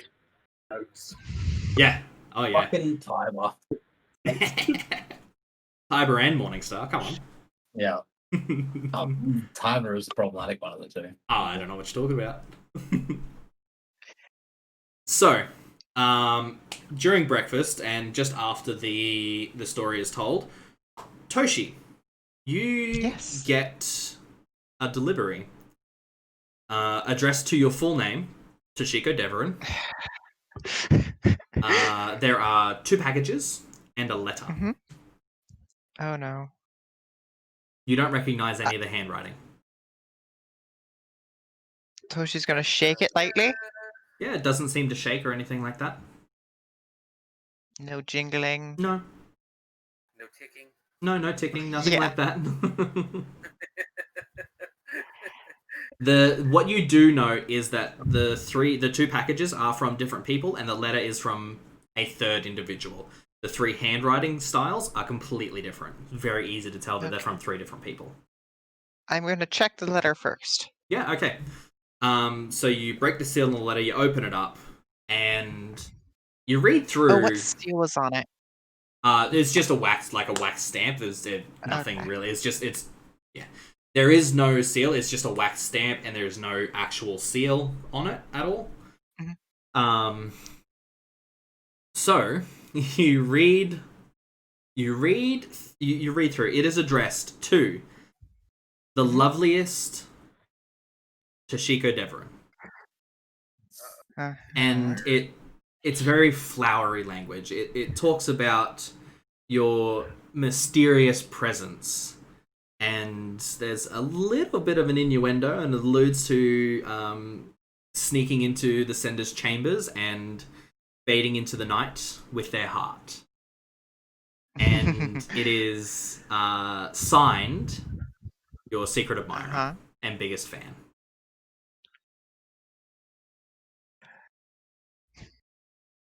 I don't recognize the handwriting. No. It's not your wife's.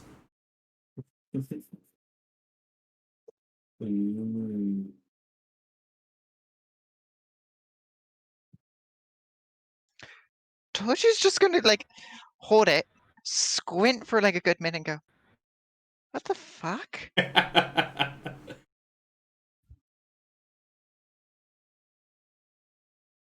Was there any address or anything on this? Nope. No return address, nothing like that. Just addressed to you at the Rusty Dragon. To your full name, Toshiko Deverin.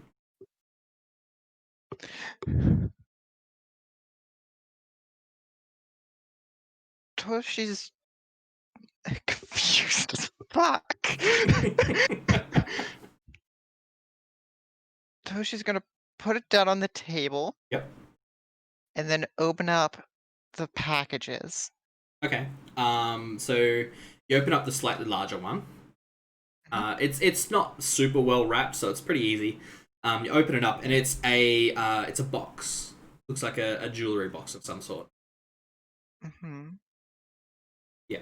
There's a latch on the I'm front. gonna check for traps. Yeah, go for it. Make a perception check. Okay, who's ready for me to fail this horribly? Me, I am. Hey, yep, Cool. told you. You look over. It is incredibly well made. The seams on the side, like honestly, this is something that you would present to a noble of your stature as a gift. This is really well made. Would I recognize it You don't as recognize something the that? workmanship, no. Okay. I'm going to open it very slowly. Yeah. Open it Okay, up. what's in the box? Um, What's open in it the up, box? and in In the the top, box.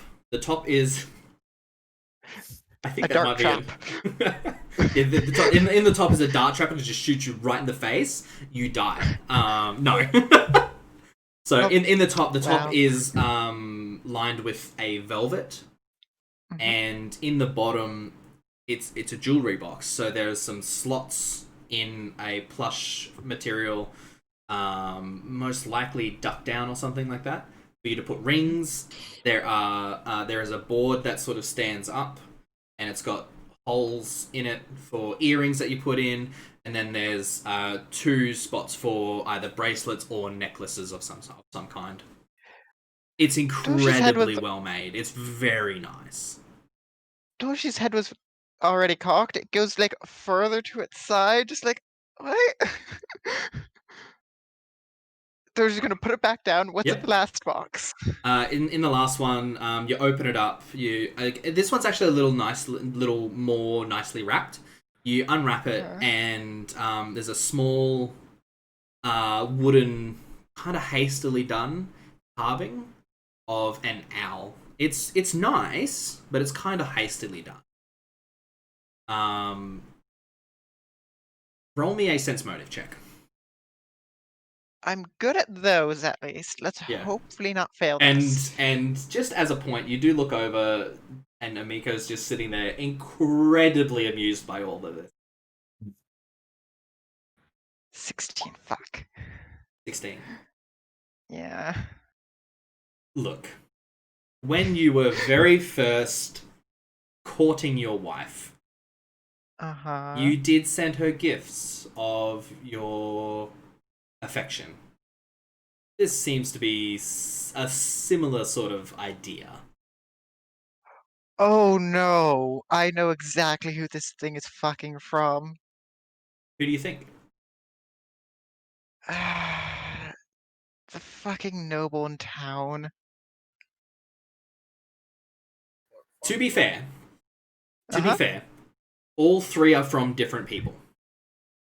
Yeah. The language and the handwriting of the letter seems to tell you that is not sent by a male. The At least box. somebody's after me. I mean, the box.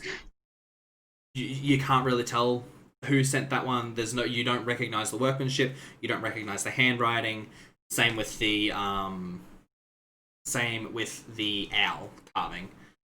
You do know that Alden doesn't have any skill at woodworking.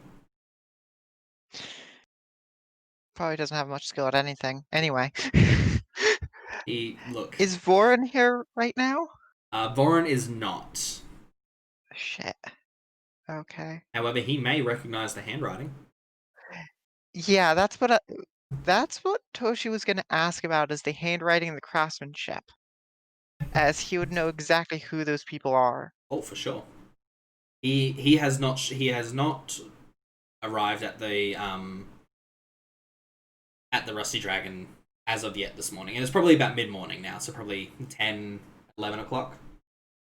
Okay.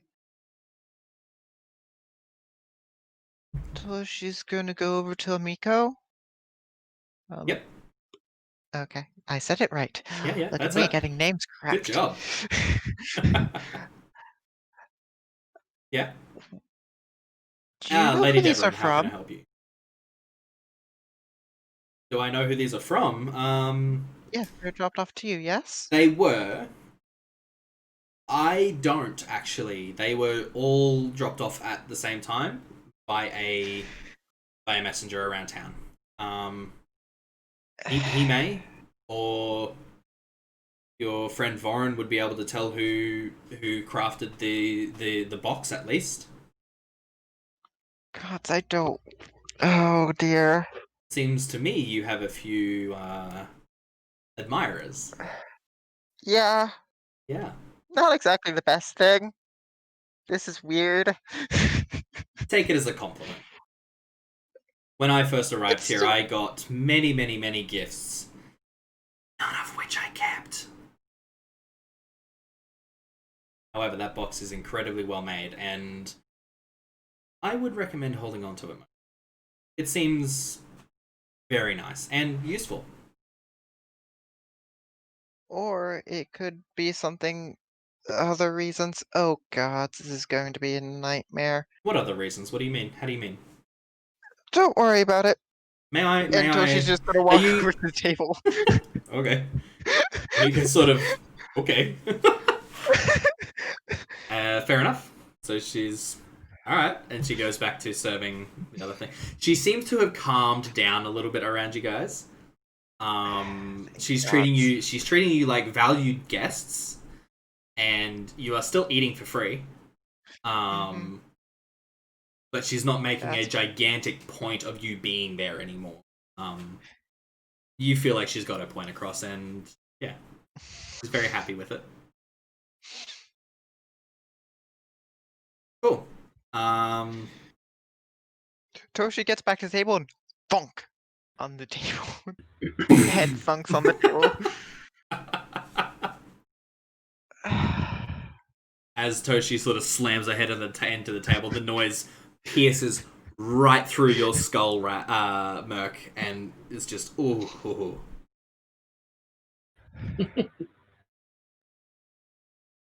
So, seems to me you guys have a full day ahead of you. So, how about we jump back to Vorin and these checks. So 188 silver worth of progress. So let me just where is my just check on. So that was for the day. I calculated it out to the week and then divided it by 7. So that was the day. The day's worth of progress. And it's there. Cool. It's you 60 silver for 3 spears. For 3. Cool. So you managed to knock out all 3 of them within 9 hours. So it takes you all day, but yeah. Cool. It is a longer day than you normally would have spent. However, it's been a while since you've been able to forge weapons like this. You wanted to take your time, and you wanted to. You wanted to give these men something to be able to really protect Sandpoint with. Yeah. So yeah. Good quality dwarven steel. Yes. Yeah. And you know what? It's great quality. Cool. Yeah. I will put my maker's mark on all of them. Yeah, of course. What is your maker's mark? I'll get back to you on that. Cool, not a problem. If you can sketch it out for me even, that'd be amazing as well. Yeah, I'll do that. Cool. Or if you want to tell me, I'll sketch it out. Either way, like, we can make it work.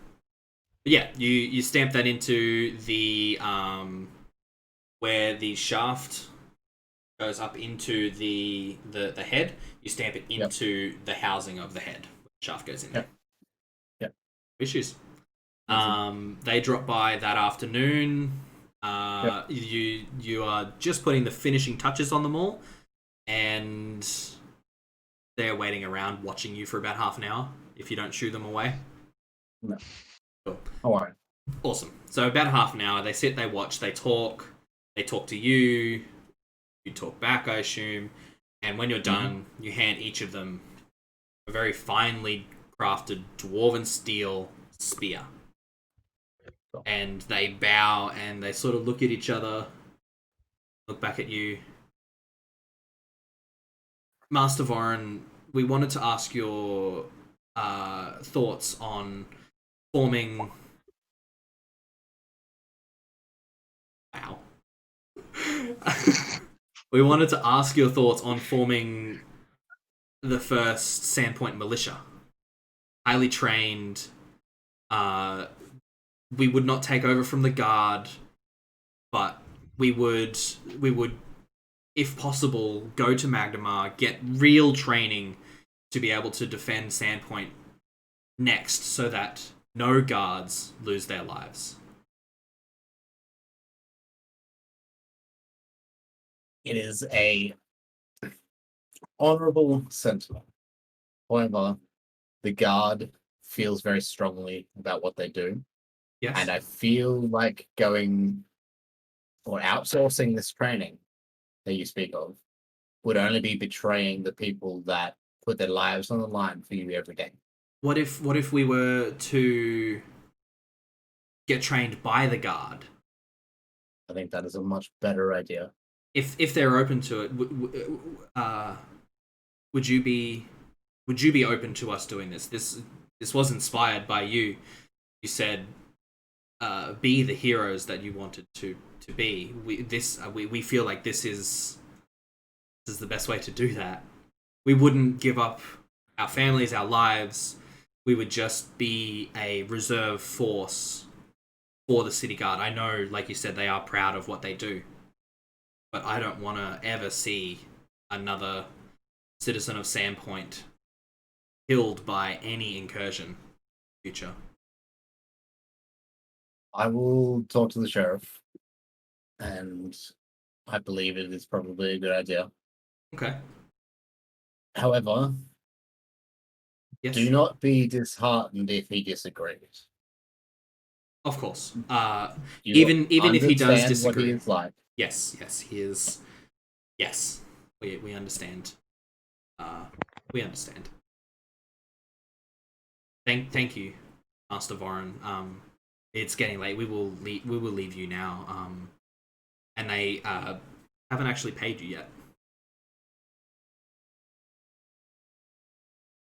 And they go to walk out. I won't bring it up. Okay. They go to walk out the door, and one of them, oh, and just slaps the other one's arm. Wait. We haven't paid him yet. And they're like, oh, I'm so sorry. I'm so sorry. And they hand over 7 silver pieces each. So you can add 1 silver piece to your thing. Cool. I assume you didn't actually pay for the materials out of your silver yet? I hadn't taken it out. Yeah, because I figured it so would just be add replaced. 1 silver piece. Because the way it worked out, the math, it just adds another silver piece. Yeah. Yeah. Cool. Cool. Alrighty. So that's your entire day. So we'll park you. Everybody else, you sit at the Rusty Dragon for a while. What are you doing? What are you doing for the day? You seem to have the whole day ahead of you. Actually, in fact, what we might do at this point, we might take a quick 10-minute break. Water in, water out. I'm just going to grab a snack real quick because I'm feeling a little hungry. So, we will be back very shortly. Give us about 10 minutes, and we will pick up from what the other 3 heroes of Sandpoint are going to do with the rest of their day. Alright? Thanks very much, and we will be back very shortly.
And welcome back, everybody. Man, that spork was deadly. That spork was deadly. Oh my god, you guys.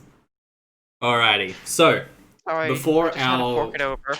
oh my god, wow, so many dad jokes. It's the worst. Remind me to tell you my my Friar my Friar dad joke. It's amazing. Actually, I'm gonna do it anyway. Yes, it is. It's not mine. It's not mine. I saw it on TikTok. So complete transparency there. So I was walking past the Franciscan monastery in town, and I saw one of the monks there in his simple brown robe and his white cord, and he was standing there in front of a vat of boiling oil cutting potatoes. I look at him with pure delight in my eyes, and I say, "Excuse me, brother, does this make you a friar?" And he looks deadpan back at me. He says, "No, it makes me the chipmunk." He literally had chip on his shoulder. Okay, I see that. Oh my gosh. How good is that joke? It's like the best joke ever. Anywho, so I mean, When- that'd be an interesting weapon. A potato Right. killer. right when we left off Indeed. before our break, we were deciding what the final 3 members of the group known as the Heroes of Sandpoint were doing for the rest of their day. You have about a half a day left that is completely yours, whatever you want to do. So, what do you do? You want to go Most of first, Raven? Most of the day, Toshi's just trying to find Vorin. Okay, cool. It takes you probably a good half an hour to figure out that, oh, he's at home. So we'll have that Where is conversation. So it takes you probably another 10 minutes to find someone to show you where his house is. Yeah. So it's probably like 20 to 1 in the afternoon. Mhm. And you knock on his door and you hear him hammering away inside. You don't get a response. Is the door locked? Do you try it? Yeah. Yep. I want to say not for long, but also. I mean, Wait a second, is your forge inside, or is there an outside portion? It's walled, but the roof is clear. So Yeah. Oh, so okay. it's sort of there like is a roof roofless section shed, yeah. with the chimney out. Yep. With an exposed bit to let the weather in. It's kind of like an fenced yard style of thing. Yeah. Yeah, like a courtyard kind of thing ish. Yeah. So I she's mean- gonna knock again. Louder. Yes. Roll me a perception check, Warren. Rolls a natural 1. Kind of what I'm hoping. I know, right? Mm-hmm. Rose to 23. 9. Ting, ting, ting. No answer again. Are there like small rocks? Like on the small ground? pebbles? Yeah. Yeah. Yep. Can I see? You the could also exposed climb the portion of wall if you roof? wanted to as well. The wall's probably only about 8 foot tall. So it's not super Okay. tall, and it is exposed, like, you know. Or you could just So pick she's the just lock, gonna- or... So she's just gonna throw a rock over. Okay, cool. Just roll me a ranged attack. Okay, that shouldn't be too bad. How big? How big is the rock? Like I'm thinking Not like big. that Like, big. 1 second, let me. Maybe, yeah. Yeah. Okay. Just Cool. barely large enough. Just a rock, not a stone, but a bit more than a pebble. Yeah. I feel that. It's enough Yeah. to yeah. either make a large clank or Or for somebody hurt. to stop movement. Yeah. 18. Cool.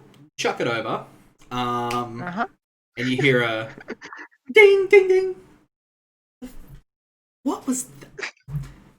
And, what? Goddamn kids! And I'm gonna walk over to the door. I'm gonna quickly run over to the door before he moves over. What is your No. reaction, Vorin? Who is throwing rocks? What do they want? How, Toshi's gonna knock on the So- door again. So you hear a knock. Now he'll Yep. So I will go and I will open the door. You see Yeah, Toshi that standing far. there. Yep, Toshi sort of. You kind of feel that there's a definite sense of desperation here. Yeah, She's clutching unlatch the a. door and push it open. She's What is it, clutching lass? the How can jewelry I help? box and the wooden owl, and just looks utterly confused. Yeah. Come in and talk to me while I hammer. Okay. Close. Lock the door again. Like goggles back on. Yep. For sure. Hammer away. Yep. You have to talk over the sound of the forge. So it's loud in here. It's Yeah. really no wonder he missed your knocking. So the first So- time you speak, I'll be like, "Speak up, lass. I can't hear you." So, I got things from people, and I think you might know who they were made by at least. Ting, ting, ting. All right, let me have a look. So So she hands yep. you the jewelry box and the owl, Cool. and then the note. Yeah. You take a look at the note. Well written. Do you have linguistics as a skill? Nope. Cool. You don't recognize the handwriting really. The jewelry box, however, there is a carpenter in town who specializes in fine works such as this one here. It does look like his work. What's his name? Great question. You tell me.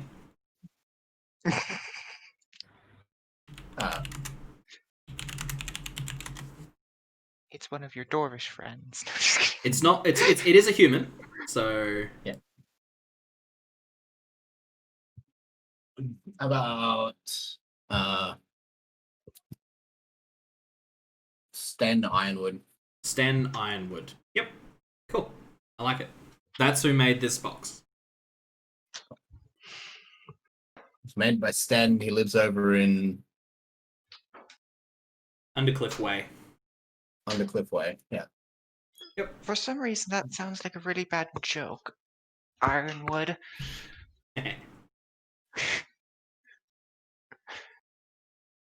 Okay, do you know who the owl was made by? Roll me an appraise check.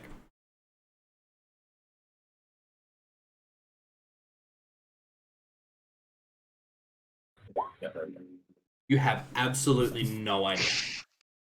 In fact, it could have been made by literally anyone in this town. One, I'm a dwarf and it's wooden. Yeah. Not stone. Yeah. Two, I gave up greedy, which means I get no bonuses to appraise. But you know a lot of other dwarves. Like I don't know, but I know someone else that could help. Yeah. No. Sorry, lass, I don't know. I'm gonna name one It's- though. It's the thought that counts, right? A gift means a lot for a person to go to the effort to make you something. Whatever their intentions, it should be something that you cherish. Yes. You do look In- down on Toshi's fingers, and there is a ring. Yeah, she's married. That doesn't necessarily mean that these gifts are sent as courting gifts either. We are the heroes of Sandpoint. Remember? People will be talking. People will just send us stuff because they think that it's cool.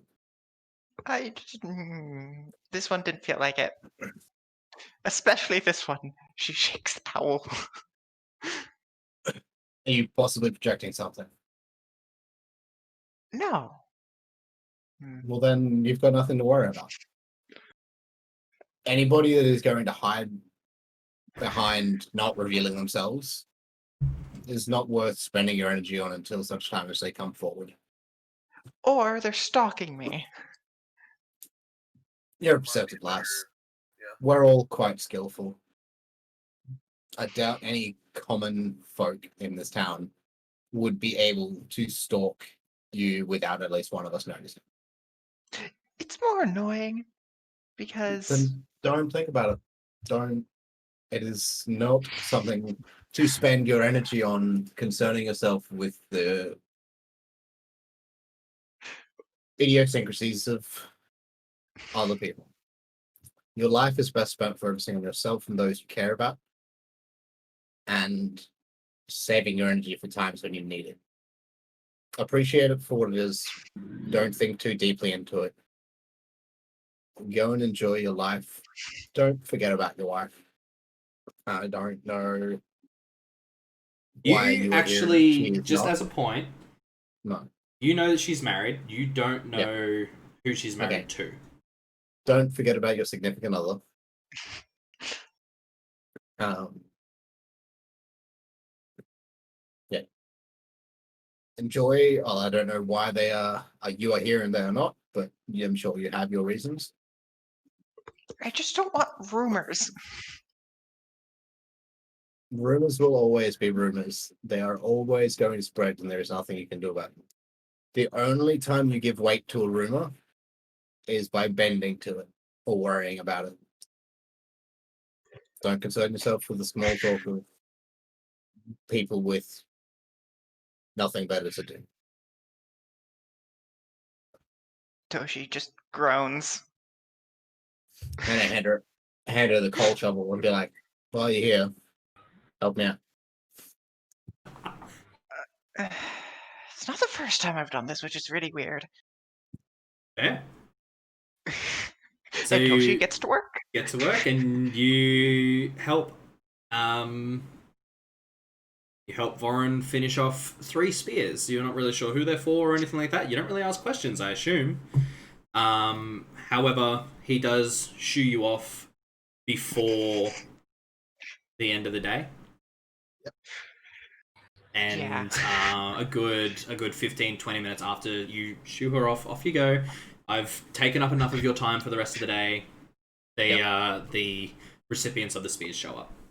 So, Merc, what are you doing for the rest of your day? He's actually, just walking through the Sandpoint and just kind of keeping to himself. Mhm. Kind of just, hopefully he doesn't have a lot of people swarming on him. It's like, oh my god. You do have noticeably less people approach you than you expected to. You only get about 2 or 3 people come up to you and say, "Oh, sir," and they really stumble. They don't know what to say to you at all. It's really awkward small talk. Yeah, I know. He just kind of like nods him as like, "Have a good day," and he keeps walking on. He's just, just taking a stroll through the town. Fair enough. Awesome.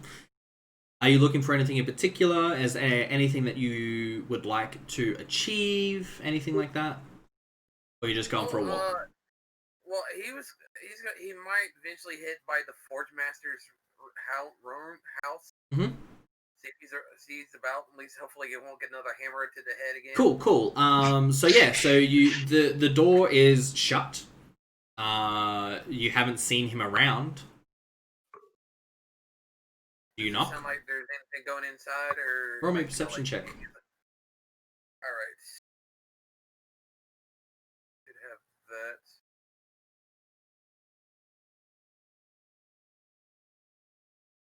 Something.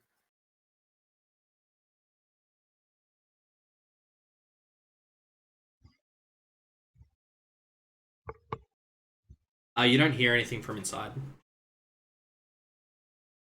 It turns out he was assassinated in the middle of the night. He did. So I knock on the door. Mm-hmm.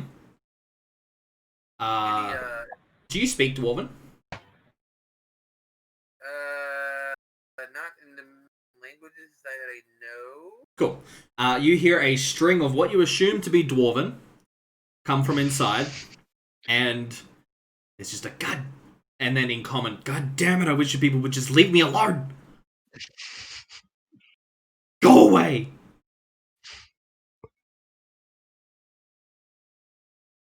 He just shakes his head and just walks on. It's like maybe another time. Roll me another. Roll me another perception check. Okay. Something completely different. Just as a thought. Okay.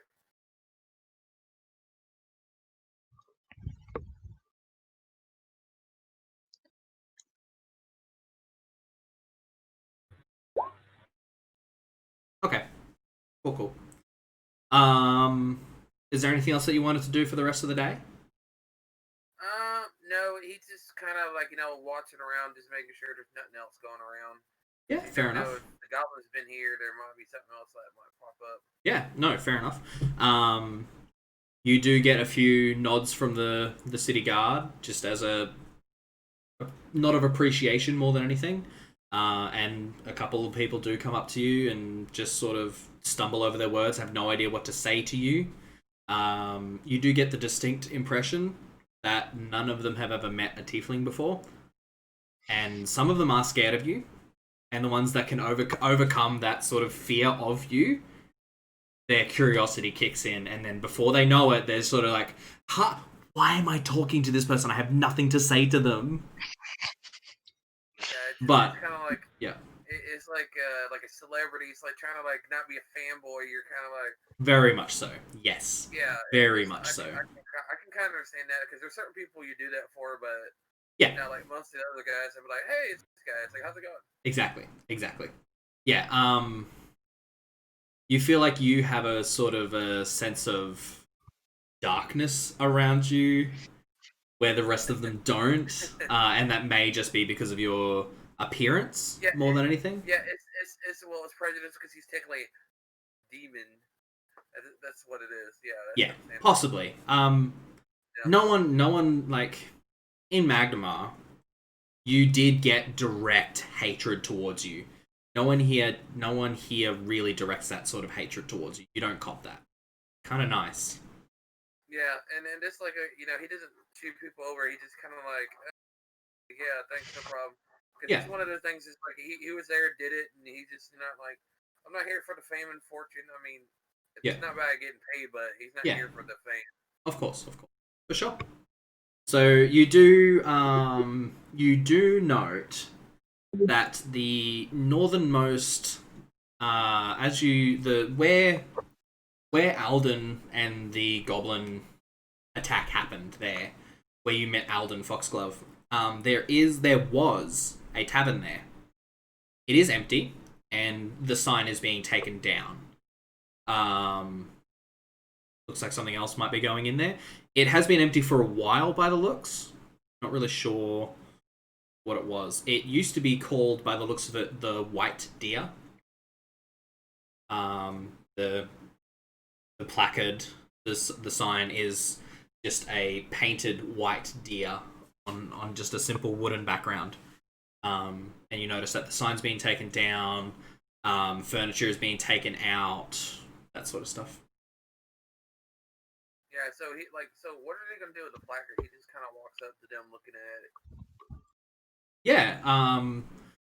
So he do you ask him what he's gonna do with it?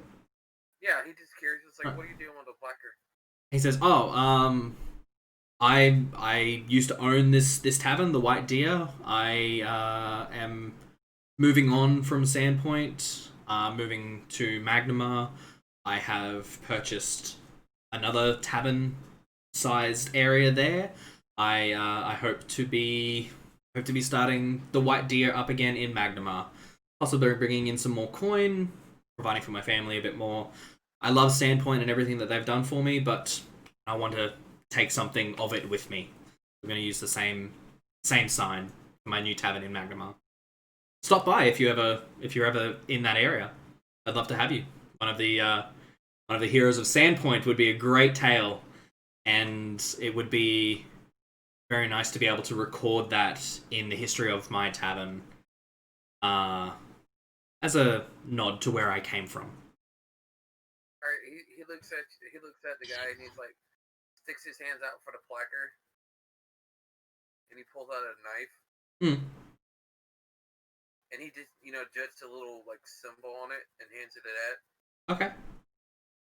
Like, there you go. Yeah. It's kind of like a signature. It's just, it's just like just a simple little symbol. Yeah. What? Describe the symbol for me. It is literally just like it looks like it was like a little arrowhead. Yeah. It has like a little barb around it. That's about it. Okay. Really cool. I like it. So I assume that that's you. It's kind of like a calling card for him. Okay. He says, well, that's one down. I only need 3 more. Thanks for the idea. I appreciate that. Right, Vorin is going to hate this.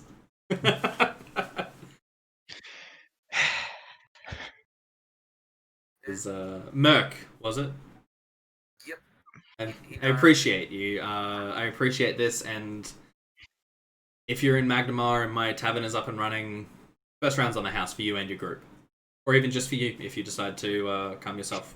Either one. Be more than happy to have you. He just, like, he walks off. It's like, probably not, and waves away, and just, kind of slinks to the side of the corner and just disappears. Fair enough. Yeah, at this time, it's probably around about 5 p.m.-ish, so, yeah. Filled up your afternoon. Anything else? Nope, he just tavern. Perfect. Solomon. She's probably gonna. Toshi, yeah. I was just gonna say Toshi's probably gonna attempt to locate the carpenter, but I'll leave that till after. Yeah, for sure. Solomon. I'm gonna head down to the docks to talk with the ships and merchants and people who've come in. I want information about the things I've come here for. Perfect. And if there's nothing there, I'm gonna head to the town square if there is one. Yeah, not a problem. So as you head down to the docks, you do notice another tavern with a picture of a fish on the front. It's right on the docks, and it's quite loud inside. The hagfish, I'm guessing. You would guess correctly, sir. Yeah, I definitely want to head in. Alrighty.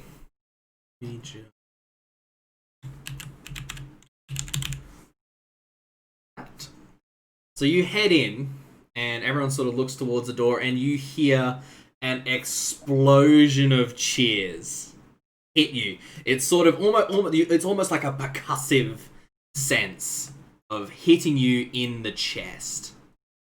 And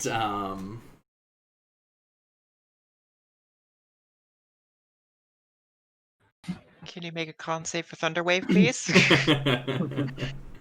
No. Make a fortitude save. Yes.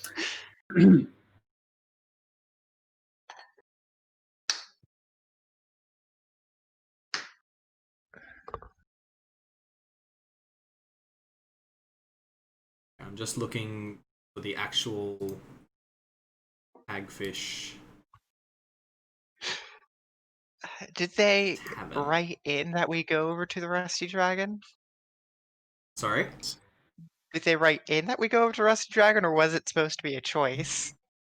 Oh, it was like you guys could have gone to the Hagfish if you want. There's no rooms at the Hagfish, so the only real place to stay was either the White Deer or the Rusty Dragon. So you didn't really have much of a choice. However, I just don't want to lose. You hear. I'm just gonna wing this because I can't find it. You hear the enormous cheer and applause that hits you in the chest as you walk in, and the bartender, a sort of like larger gentleman, balding with a whitish grey, speckledy, peppered beard, says, Solomon Ashwood, I presume, one of our finest heroes of Sandpoint.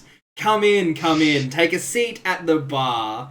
And as you walk in, you see there's about a dozen tables. It's not dirty. It's not as polished as the Rusty Dragon. It's a dock workers tavern. It's not as polished, and you see that dozen or so tables, people everywhere. The bar's off to the right. Behind the bar, you see a gigantic aquarium, and as you look into it, there is something moving in there. However, it is incredibly murky. Almost like a sludge of sorts is in this aquarium. So you walk in, and the bartender gestures and says, "Take a seat, pride of place for one of the heroes of Sandpoint. Where, may I ask, is the rest of your party?" Doing good deeds around the town. Doing good deeds, I see. I mean, Given point. heroes as they are, good deeds must be high on their list. And he slams down a drink in front of you and says, "I'm sure it's nowhere near as nice as what you have had at the Rusty Dragon. However, I put my heart and soul into it. Feel free. First one's on the house." All right. I'm gonna have it. Down in one. Down in one. Cool. You smash it down, hit it on the table with a right, slash cut to Toshi sort of threatening someone. "Where is he?" Slam it down onto the table, big grin, and the bartender, "I like you. I like you so much that I would like to invite you to look at something for me." He looks up at the roof. And he says, "This here," and there's a very big beam. It's sort of bigger than all the rest, and there are dozens of names carved into it. It says, This here is my pride and joy of the entire tavern. This here is the names of all the people that have completed successfully the Hagfish Challenge." Ooh. That sounds good. Oh no. Do you, one of the heroes of Sandpoint, want to take on this challenge? Can I use perception or anything to try and know what this challenge is going to be? Go ahead and roll a perception check. I'm on 20. Where is it? Perception. What's going through your mind at this point?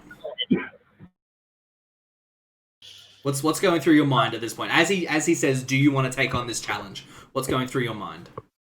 I want to do it, but I don't want to lose the respect to the people because I still need information. Okay. And information is more important than Alrighty.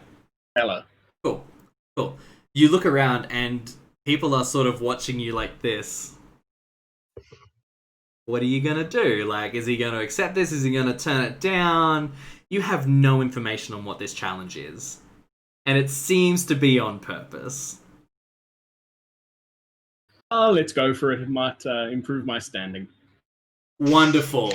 I love a man who just jumps in feet first. He picks up a tankard from under the bar, and he says to the rest of the bar, "We have another challenger, Solomon Ashwood, part one of the Heroes of Sandpoint," and he dips the tankard into the aquarium and slams it down in front of you. Two rules. One, you cannot throw up. Two, you have to down it all in one go. Are you ready? I'm ready. 3, 2, 1, and then a huge cheer erupts. You start drinking. I do start drinking. It's disgusting. It is foul. You know how when you're sick, you have that mucusy sort of slimy feeling in the back of your throat? That's what the texture and consistency of this thing. It's disgusting. Roll me a fortitude save. I'm getting a bad feeling in my throat. Defense. I hope you nat 20 this. I just really hope you do. Ooh. And it's not natural 20. And the bartender's like, oh, and you hear from behind you, looks like we got a spewer. And roll me another fortitude save. You get about halfway through at this point. Okay. You fight it down. It's like the vomit is sitting like right here. It's horrific. It's better? just sitting there. Yeah. I mean, like, to be fair, kinda. But it's chunky and it's sitting like in your throat.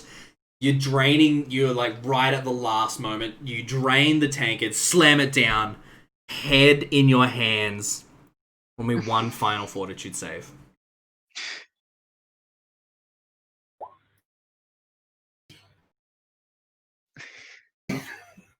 Mm-hmm.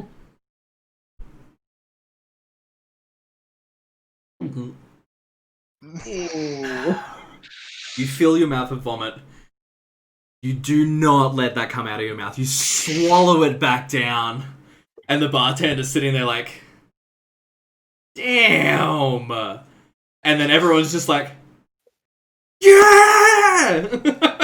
Gigantic cheer. Even bigger than when you first walked in. And he flips up a knife, flips 3 times in the air, catches it by the blade, hands it over to you, and says, my friend, Solomon Ashwood, carve your name into the beam. You have... That is one of the most impressive saves I have ever seen. Feel free, my friend. Am I tall enough to see the beam myself? Yes, so you'll have to stand up on the bar to reach it, but yeah. And he clears away, he clears stuff off the bar and gestures to the bar and says, go for it. Does this bar look... the beam look strong enough to hold me if I lift myself up onto it? So there's no room above it. So it's sort of like the roof is sitting on the beam. It's like a load bearing beam, and you just carve your name like into the side or the bottom, wherever you like, kind of thing. Alrighty, decorative where the barkeeper can see it. Oh yeah, 100%. Like, so it's probably you sort of lean off to the side and then carve it in there, Solomon Ashwood, and when you finish, you underline it and throw the knife down, sticks into the bar, and then you raise your arms. Yeah! Gigantic cheers again. And everyone's just sort of having a good laugh. And like 5 or 6 people drop like coins on the bar and pat you on the back as you step down. Like, good, that's amazing. I've never seen anyone have to swallow their own vomit before. I will never do that challenge. I don't need my name up on the bar, but oh boy, that was impressive. Awesome. So yeah, you definitely feel very welcome in this bar. I'm definitely ordering something very strong to kill whatever bacteria I do. And honestly, it's already sitting on the counter for you. Like, awesome. You swirl it around. It's thick, but like viscous instead of mucousy. You take a sip, and it's spicy. It burns. It's basically like a mixture of 5 or 6 different alcohols. Probably even some of Amiko's beer that he managed to finagle from her. That might be the spice from it. Mixed in together just to get rid of that taste. And there is a chunk of bread sitting there waiting for you as well. Great stuff. Anyone interesting in the bar who's going to give me info? That depends. You've basically made a room full of friends. Who do you want to talk to? Definitely the sailors, people who have been further up and down the coast. Yeah, no, for sure. Not so much inland, but around. And anyone, especially who has been to Turtleback. Turtleback. Not a problem. So, you do get the distinct impression that no one here actually is part of the river cruise. They're mostly ocean-faring crews. However, You do. I'm just going to sort of, for brevity's sake, you find out that there are. I can actually find what I'm.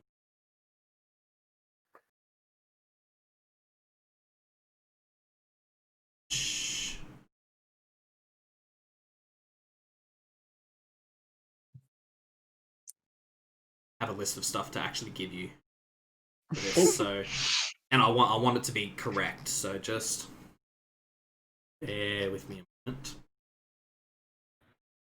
There is something else I want to do afterwards, but I will wait. Yeah, not a problem. Not a problem. Like the slash cut of Toshi across town threatening somebody. Oh yeah, 100%. Like so good. Just absolutely brilliant. I'm just thinking when we first met and you did the scrunchy face at the drink you had. I don't think you're going to like it when I bring you here. Toshi will actually decline it. You have no idea. You have no idea what he's going to do for you. No, what he's going to do to you. And that's the reason why Toshi's going to decline. Fair. Alrighty. Just like, so, I know this or now. So, there are rumors of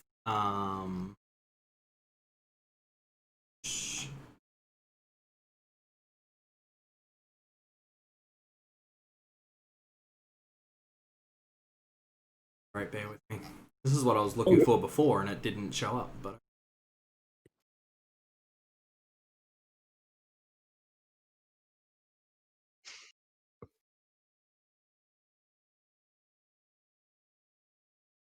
okay. You hear tell of the Devil's Platter, which is inland. It's known for the Bird Crunchers, which is a small tribe of relatively non-aggressive goblins that dwells in the caverns. Deeper in, it is rumored that the place is controlled by devil-worshipping bugbears who only emerge at night to light their fires. There is, just off the coast, the Dragon's Punch Bowl. Okay. Where wyverns roost in the caves there. There is a rumor, and this is just a rumor, like, the wyverns, definitely there. One of the sailors swears, black and blue, that he once saw a black dragon. Like a full-blown dragon land there. And that was a couple years ago. There is you hear the name Foxglove Manor, and you definitely hear that it might be haunted. There is Grubber's Hermitage, which is a small isolated island. It's got a small village of like a dozen fishing families. They don't usually welcome visitors. The theory is that the lepers or ghosts infest the island. There hasn't really been much news from them lately. No one really has gone to investigate the silence from them. There are the moors, which there are hundreds of tales that come from the moors, whether it be goblins, wolves, wargs, worse, that hunt there.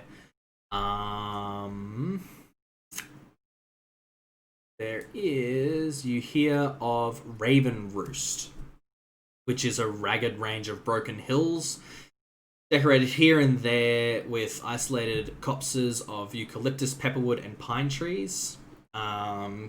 One man in particular says that there is a tribe of bloodthirsty giants that live there, but he's very quickly shouted down by everyone else. Sog's Bay, which is a notorious reputation for being a shipwrecker, dozens of sandbars, reef claws, giant crabs, other tidal predators, stuff like that. So big sharks. 3 cormorants. which is 3 towering rocks that protrude from the waves, which from one angle looks like a crown of sorts. There are harpies there that dwell in the trees, like right up on top. But they don't really make it to the mainland.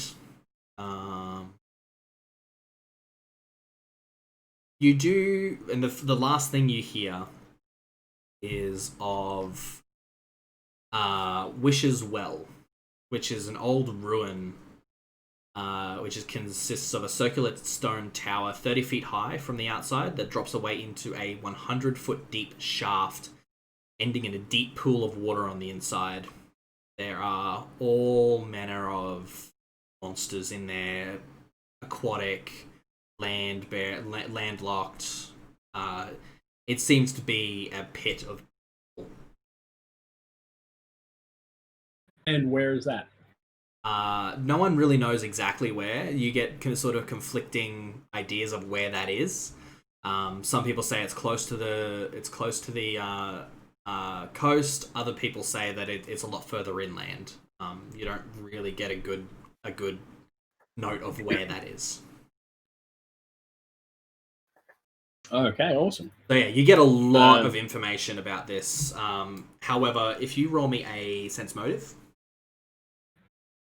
Ready. Skills. Show me your motivations. There you go. Okay.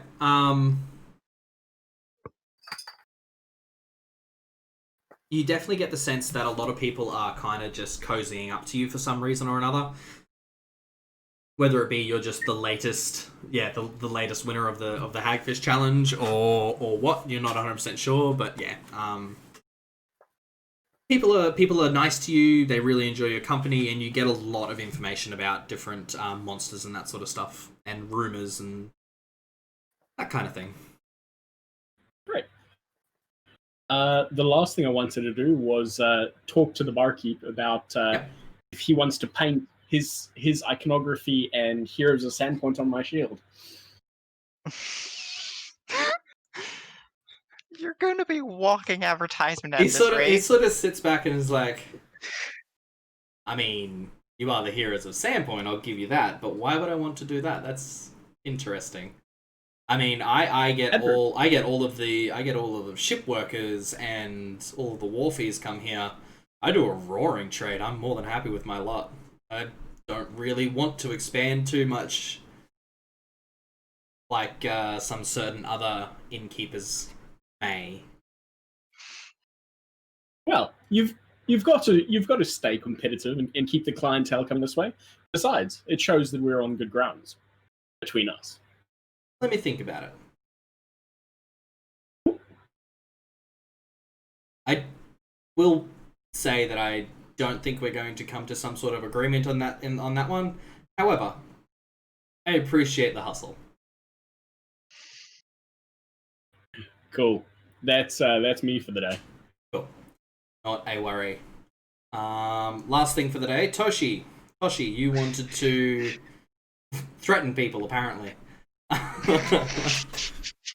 So we'll jump cut to that. You've got someone by the collar. Where does he live? And he's like, just no. two doors down. Toshi's just like, where?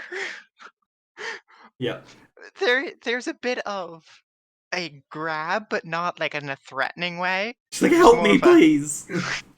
Yeah. Fair. You get an address. It is up on Undercliff Way there. So you make your way over, and yes, Toshi booked it. Yeah. Cool. You're in front of the door there. There seems to be a candle or something on inside. Someone's home at least.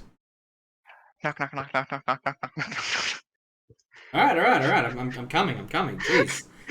And you open the door, and there is a sort of probably late 20s, quite a younger man standing there, short beard, close cropped hair, quite good looking. Says, well,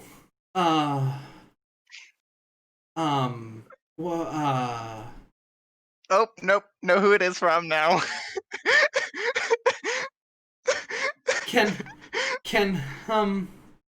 he shoots a look Toshi over his literally shoulder. just face palms. Just He's sort of like deer in the headlights is like perfect description of this guy. He's like, oh god, what do I do with myself now? He's just stuttering and stumbling. It's almost like he face can't even. palms, Yeah. elbow up against the door, and suddenly goes, "God damn it!" What? Why? What brings you here? How much is he trying to save his ass? Roll me a perception check. Perception? Yeah. Oh gods. There is perception. Perception is right there. 12. Okay. Noted. Mm-hmm. Cool. Do you say anything to it? Toshi holds up the box. Did Yeah. somebody order this for me? No. No one ordered that for you. Consider it a token of appreciation from someone whose life you saved. And he sort of looks over his shoulder again. My wife suggested that I possibly do something nice.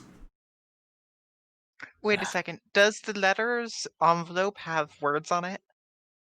Like written lettering? Yeah. It's just got your name on it.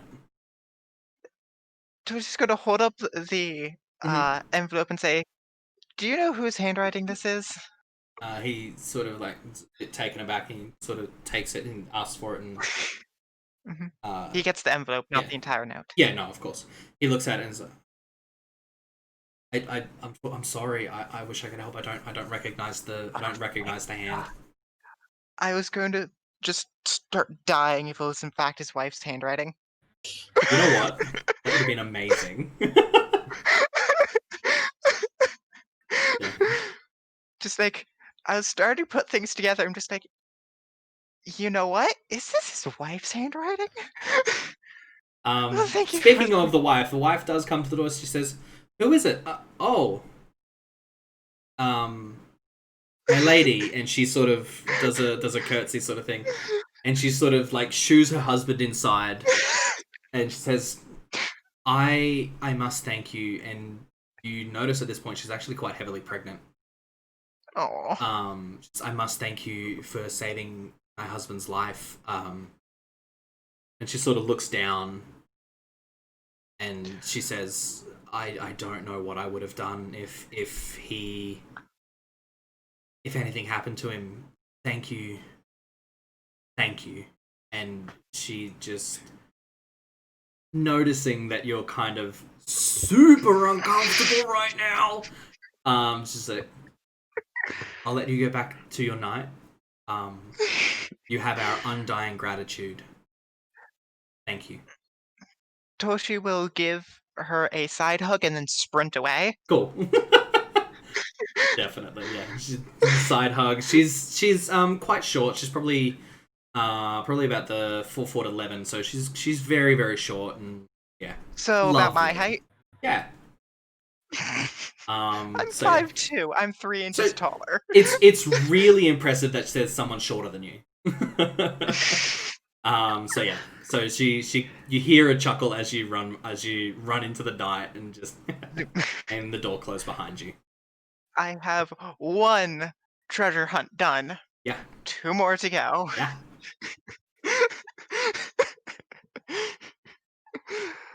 So shenanigans. so good. I love it. And it is in fact the owl from the wife.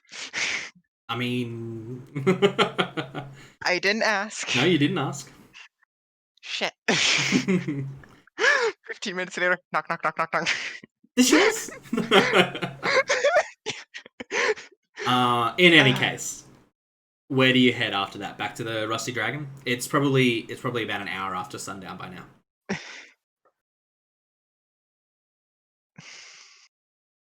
Where would Toshi go after? Just Honestly, probably head out of town. I'm feeling just not super far.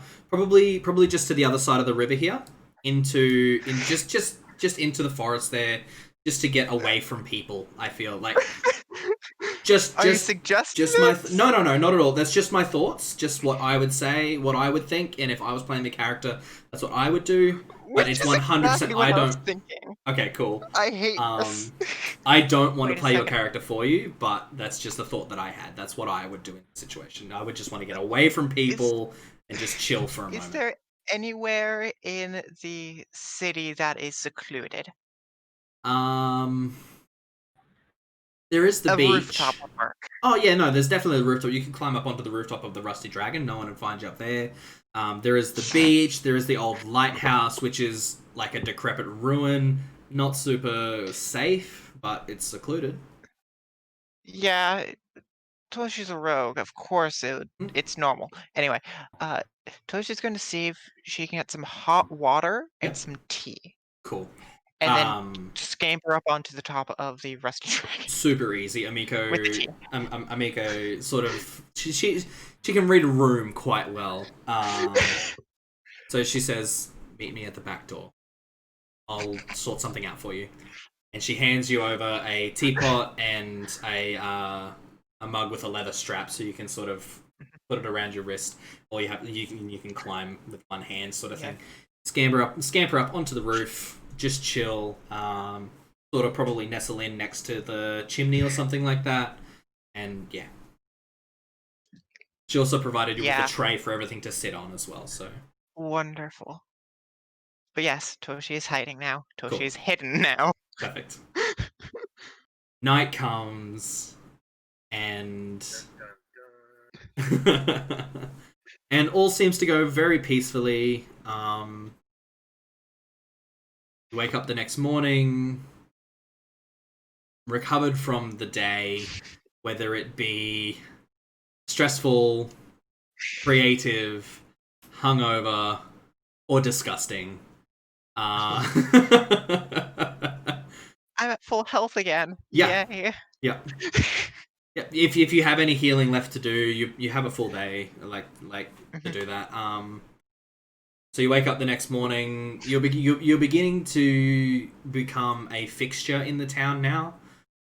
People are very welcoming. You do notice throughout the last day that you are getting approached. People call your name and hey, sort of thing. They don't stop you as often as they did, but they sort of like some bow as you pass, that kind of thing. Some are just in genuine awe of who you are and what you've done. You wake up the next day. Use the roof as transportation. Right. I saw no one. Right. So you mostly run into people in the Rusty Dragon, and they call your name, and you do get called Lady Devrin rather than Toshi or Toshiko, unless you go out of your way to stop them. But yeah, you do get called Lady Devrin. They would probably get like glares from being called Lady Devrin. I mean, just enough so that they get the idea that please don't. Or people just ignore it. People are definitely ignoring. Fuck. Everyone seems to know your names, full names, where you're staying, what you're doing, except for Merc. Everyone only knows you as Merc. Because that's the name. That's the name you give people. That's the only name that you have ever given people, and you don't have any relations in town. I kind of want to start a rumor on that. Shit. Toshi, you do receive another letter, similar to the first, same handwriting, signed the same. Vorin, You how often do you hold sermons and stuff like that in your church? Usually weekly. Weekly? Okay. How long's like is one coming up or Well, what day of the week is it? let's say the 4th day of the week. So the equivalent of Thursday. Sorry? Yeah. There'll be one one next on the up, Friday. 5th day of the week. Yeah. Cool, gotcha. No worries. We'll say it's the equivalent of Thursday at the moment. Not a problem. Solomon, you gather a few challenges from the dock workers. Apparently, they have a sort of informal fighting ring that they run every now and then. They're looking at getting one together in the next week or so. And you've been given an invite. This works so well for something else I was thinking of. Brilliant. Oh, no. Good to know. I'm so down. Cool. Good to know. Merc. Are we all together at breakfast I assume you are. this day? Yeah. I'm Yeah. going to remind everyone about the boar hunt that was to be organized. And that's coming up on the equivalent of like Sunday. Right. Okay. Yeah. So you've got like 3 spare days. I didn't think we'd pick the date for it yet. Yeah, no, it's coming up on Sunday. And actually, at breakfast, you do get word of this from Alden. Yeah. I just hadn't got to it just yet. You forgot. I did forget. Thank you for reminding me. Oh, I'd hate to be such a bore. I forgot to. Wow. That's bad. Yeah, don't get bored to death. Oath Day. Man, it you're is, sure is clearing this. Thursdays. Oath Day.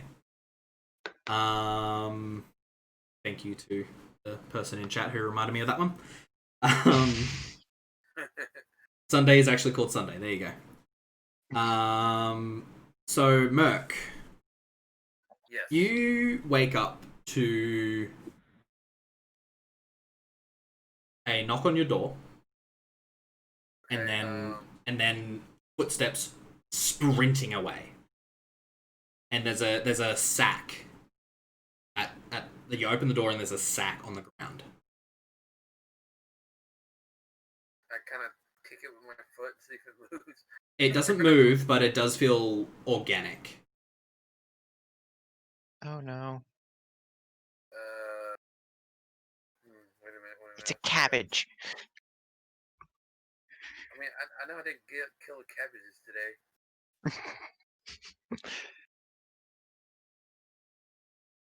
You cabbage merchant from Avatar: The Last Yeah. Airbender. Right. My cabbages. So yeah, Yeah. I used my 0 level spell Mage Hand to open the sack, so I kind of step away and open it. Do you do this in the hallway?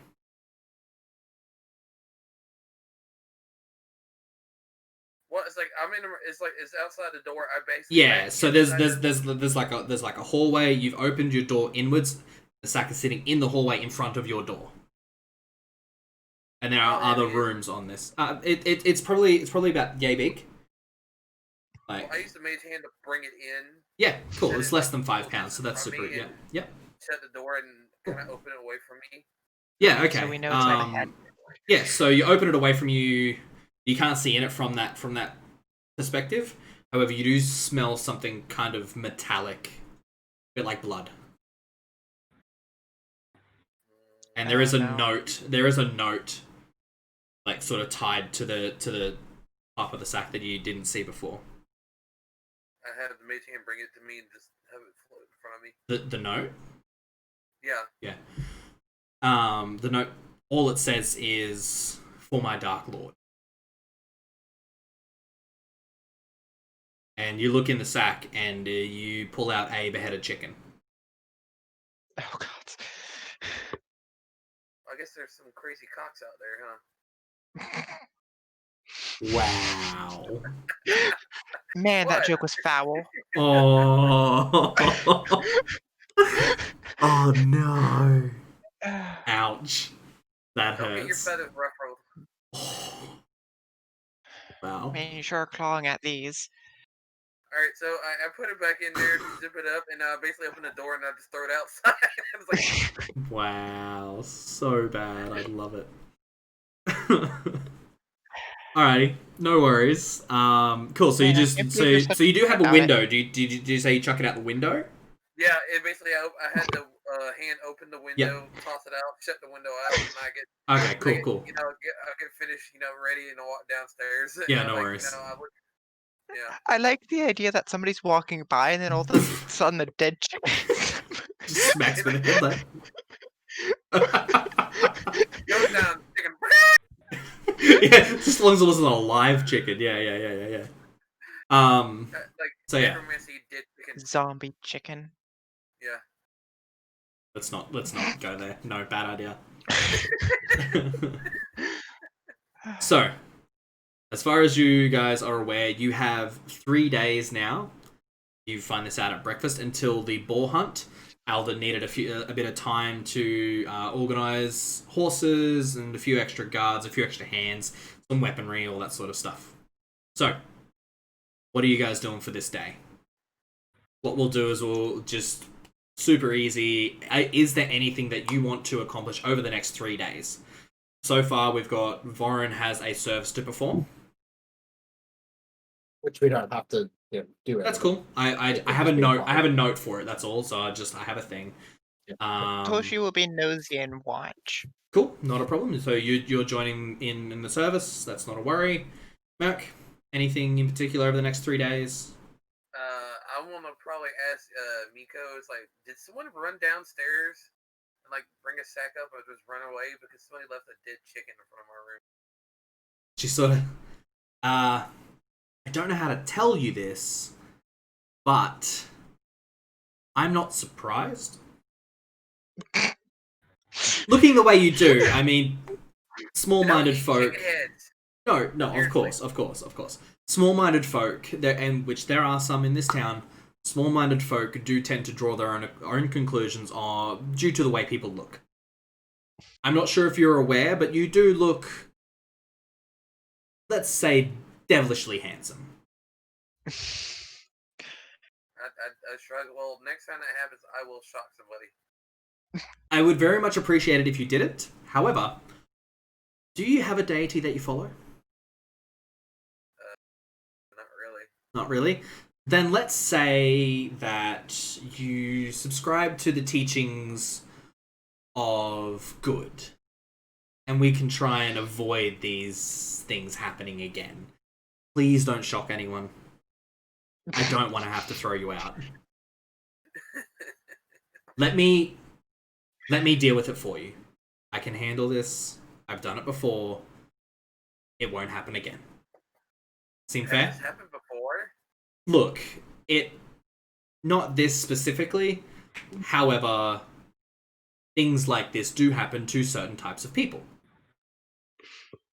Specifically, your type of people. I don't approve of it. I don't like it. I do everything that I can to stamp it out of Sandpoint. However, like I said, there is always some small-minded folk. Let me deal with them. It will never happen again. Right. I assure you. That's fine. However, Just give me fair. yes. However, I will say that I am going to have to concoct a bit of a story about you. It's probably going to include one of the better gods. Anyone in particular that you would like to have your name ascribed to? He kind of thinks for a second. I know. I think there's Serenay. Serenay? I love her. She's amazing. God's on fire or something. I mean, Yes. I can deal with that. Let's work with that. I can work with that. Thank you for bringing this to my attention. I do appreciate it. It will never happen again. That's fine. So he just nods. He just throws like his jacket or coat, little hood, throws it over, and just walks out. Brilliant. No worries. Solomon, anything in particular that you wanted to deal with? There's still a little bit of shopping that I need to do, but I don't mind not doing that right now but saying that I have gone shopping. There's just some basic items. For sure, we can definitely do that. Not an issue at all. Do you have off the top of your head what you wanted to grab? A hammock, a stretcher, some weapon cords, some marbles, some oil, and discussing with the other people that we're going to be with things that they think we should get for things that are upcoming, like the boar hunt and so forth. Perfect. Maybe. Sorry? I'd say probably a net and a whetstone. Yeah. I mean, honestly, a whetstone is only going to cost you 1 silver, and you can pick one up pretty much from any store or a blacksmith. They'll have that sorted super easy. The rest of that stuff, Vorin probably has one he can just give you. So, do you have how much that's all going to cost? No, but I know there was all the cheap stuff, so cool. I will go through and do that. And, and just subtract that. We won't have to roleplay it. That's all good. So you spend the day. You do get called. Nope, never mind. Stop complaining, cat. But that's what they do best. I let him into my room and all I hear is right. Okay, so I do want to go and talk to the sheriff about what the idea that these people had. Cool. All right, so we'll do that this day, and then your service the next day, and then we'll skip the last 2 days and go straight to the boar hunt. What do we think? Yeah. Cool. Sounds I've good. got my new spear. Yes, you do, and I'll get to that in a moment. So you ask for an audience with the sheriff. He gives you a time. You show up at that time. Super easy. He says, "Master Vorin, what can I do for you today? What brings you here?" I wanted to discuss an idea that was brought forward to me by a few of the townsfolk. Mm-hmm. I may have inspired some people to learn to stand up for themselves rather than idolizing me and others. Oh, but the heroes of Sandpoint, come on. They came to me with the idea of, but the heroes of Sandpoint. Oh, the heroes of Sandpoint. Believe me, I agree with you wholeheartedly on that aspect. Look, you guys, your group did an amazing job, and I thank you for it. And I understand how you must feel that way. Did an amazing job. They did, and yes, they did. And they deserve more of the praise than we do. Don't worry, they are getting the praise. However, your group is sensational and new, and all of those ridiculous things that people like to latch onto. Exactly. The point is, yes, you may have some people coming to ask for sanctified training from you to be reserves for your guard. Interesting. Yeah. We could. Yes. Initially were going to go out of town to get training and come back. I dissuaded them from that. Okay. I'm sure you would not like to feel as if there is a opposing armed force in the town. I thank you heartily for this. That would have been awkward. I appreciate that. May I know how many of these supplicants I may expect? There is only 3 at the moment. I see. At the moment? You know how people talk? I have not encouraged it. I see. They came upon praise to me, and I merely gave them the strength of themselves to see that they can be their own heroes rather than looking to them. I see. They asked for weapons. I forged them some weapons. Of course, I understand. I'm very glad that I don't have to outfit them. Do they have armor? No. Right. At this stage, I believe all they're after is training.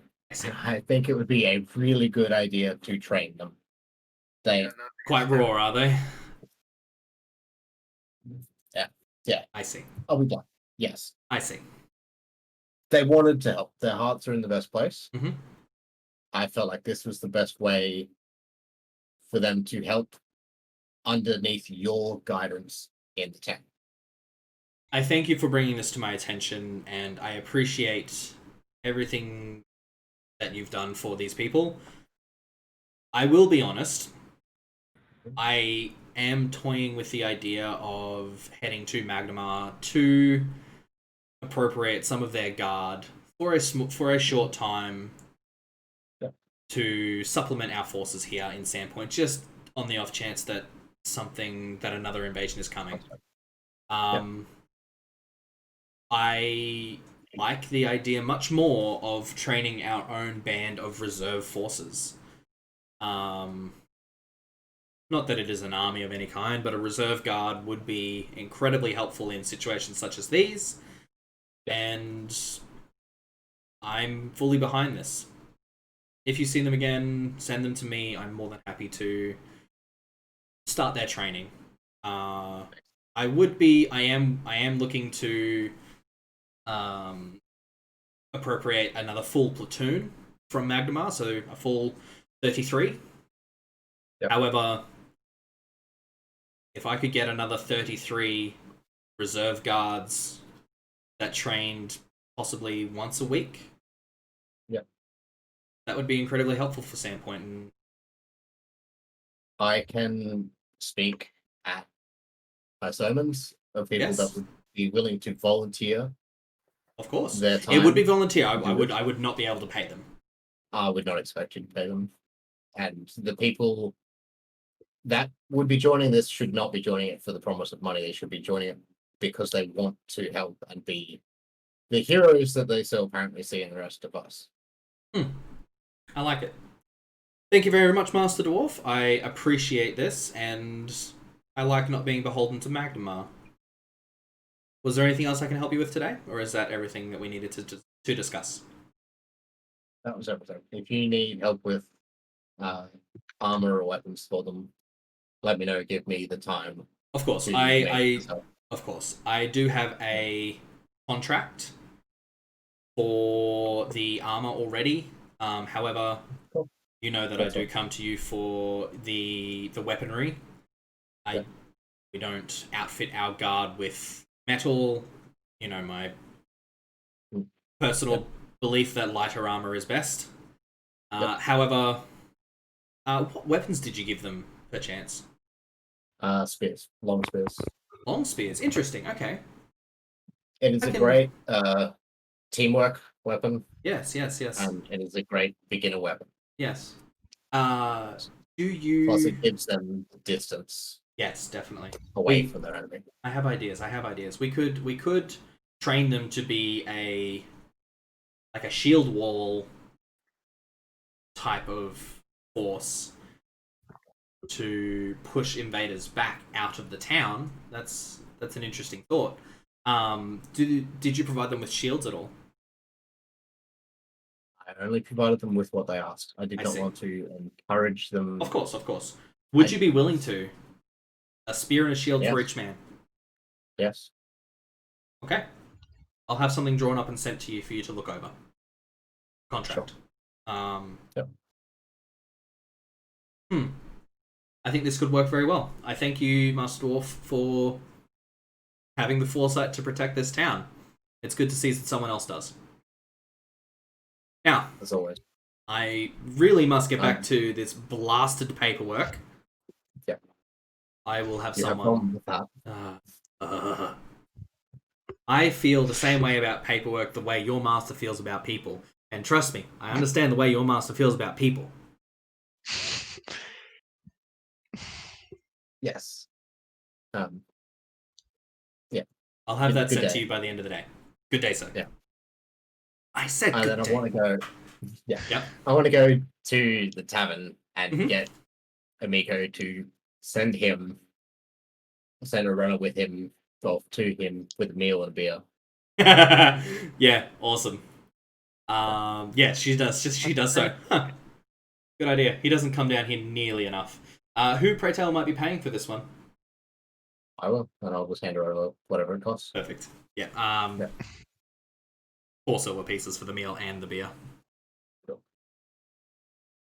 That's a silly question, Amico. If I'm asking you to do something, I'm going to pay for it. Says Vorin, Can you I'm just teasing you. And yeah, she upgrade the beer to an entire thing of whiskey? I mean, look, he might need it. Alrighty. But yeah, no, super easy. You send that off. Spend the rest of the day waiting for that. When you get home, there is a contract there. It's for it is for 40 spears and 40 shields. So it's just a buckler. Actually, no, it's a small steel shield. And you get the feeling that even though the long spear is a two-handed weapon, the sheriff might have an idea on a way around that. So it's for 40 spears, 40 spears, 40 shields at a profit margin of about 30%.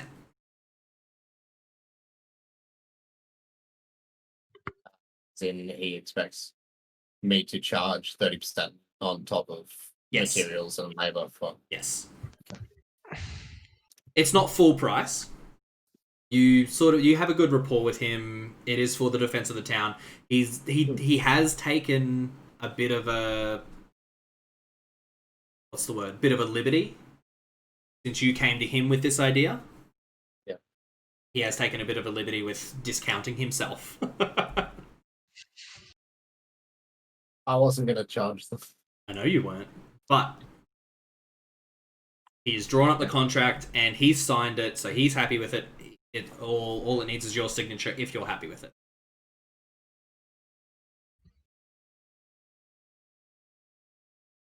I'm going to change the 30 to 25 and then. Okay, not a problem. And there was someone waiting for you to get home. Hands it over. You change it, sign it, and send it back. And probably about 20 minutes later, you get a knock on your door, just letting you know that the sheriff is more than happy with that arrangement. Alrighty. Night comes, you'll get a restful night's sleep. Wake up the next day. Who's going to church? Take me to church. Take me to church. Yeah, it's a great song. I'm not much of a church person. Not really a churchy person, I understand. Wait, is Sunday the day for ceremony too? I would expect it to be. Don't know off the top of my head. I would assume it would be. I would assume so as well, but I don't know off the top of my head. Toll, you had a question. Yeah, I also wanted to go to Saron Rays and actually see if I can make friends with any of the members of the temple who have healing magics or so on and so forth. Mm-hmm. Or when I go and get into my pit fight, Wonderful. I want to have some babies on my side. Fair enough. Most of the people you speak to know how to stitch up wounds and stuff like that. That kind of stuff. However, you get the feeling that there's only like 2 or 3 proper clerics. The Father Xantus, the brother that takes care of all the potions and that kind of stuff, and you feel like the other one that actually makes the potions, kind of thing. Mm. So you can talk to them and all that sort of stuff, and they talk back, but you feel like part of the way they raise funds is through healing, so they're not going to provide anything for free. Yeah. Yeah. Would they? Well, who seems the most corrupt or corruptible? Oh gosh. Roll me a sense motive check. Actually, roll me a knowledge local check. Right. Sorry, my character sheet ended itself. So, knowledge local. Yeah, knowledge local. Yeah. There we go. evil man. Ow. You don't really. They all seem very straight and narrow. They all are. They're all very good people. Okay. I'm gonna go with the brother who sells the potions. Yep. And just say to him, I'm gonna get into a pit fight. I'm looking for someone who can make sure I don't end up in an alleyway somewhere, and see how he responds. He sort of is very concerned. A pit fight, you say? Where? Who? What details do you have on this? Nothing as yet. It's an invitation-only event. Is this down by the docks, by any chance? How illegal is this, I- might I ask? I don't know yet, He wants to know but who's dead. I did get involved with it through the docks. Yes. I see. You'll be fine.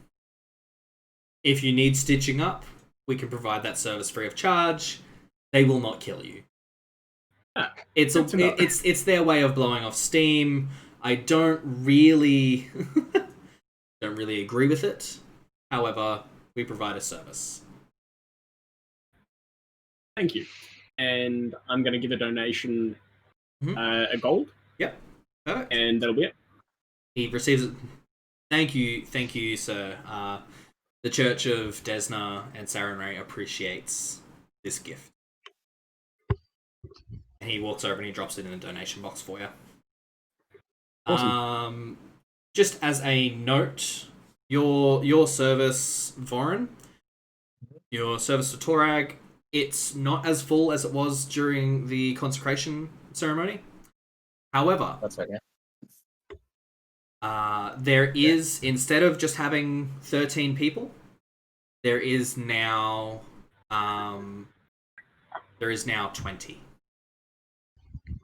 And all of them are craftsmen, artisans of some sort.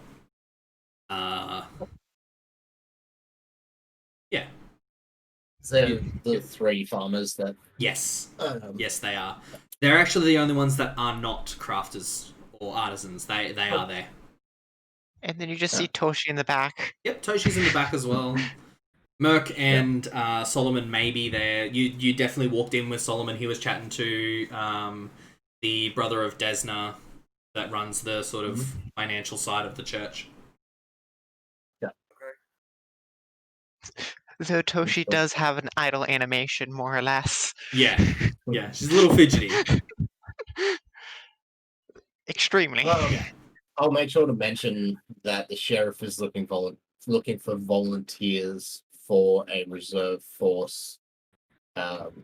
If any, for training, usually about expected to be once a week. Yep. To help defend against any further incursions. Perfect. You see probably a good 9 of the dwarves or so, sort of like nod to each other and seem you murmur a little bit. Probably 4 or 5 of the humans and halflings and all that sort of stuff. 4 or 5 of them, kind of interesting. And then you see the 3 that you made spears for sit up a little straighter, and then smile, and they're very proud of themselves. Good.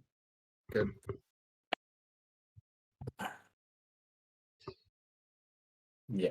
Is there anything else that you guys would like to do over the next 2 days, or are we happy to skip straight to the boar hunt? Let's go. Alright, the next 2 days pass without much pomp or circumstance. People still talk to you in the streets. You are still called the heroes of Sandpoint. In fact, that is not going away anytime soon.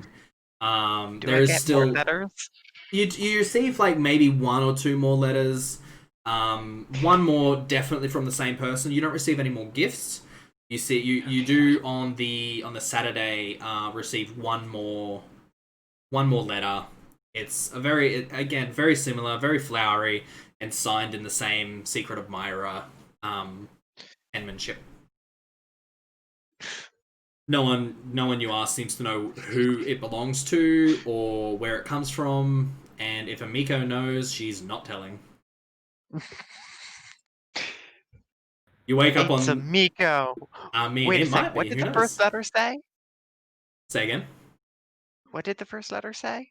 I remember it saying something about room. Yeah, so it sort of talks about your. Well, it was talking about your mysterious presence, and there was a line in there about a. There was a line in there about sneaking into the sender's chambers, specifically their bed chambers, and fading into the night with their heart. I don't remember sneaking into anybody's. No. It's more sort of. Yeah. It's a poetic It's thing. a poetic thing. It's wishful thinking. Toshi's thought process went, I didn't sneak I into didn't anywhere do today. that. Yeah, today. Today or yesterday or Right. then. Though Toshi did go into a tent. This is true. Yeah. So on the Sunday morning, you all wake up, and you all wake up quite early, head straight to the meeting place of the Rusty Dragon, which is arranged by Alden.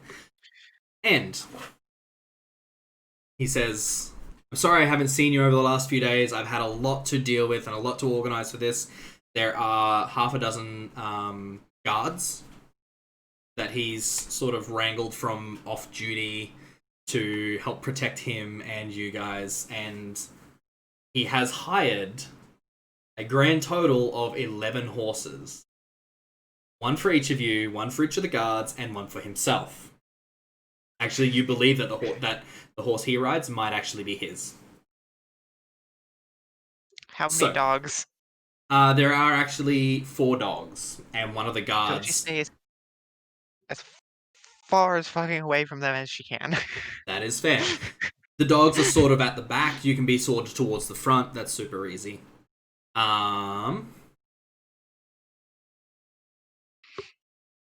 He turns to you and he says, as a gift, as he hands each one of you the reins to your own horse, as a gift, please accept this noble steed and at least do me the courtesy of getting a dwarf-sized. Yes.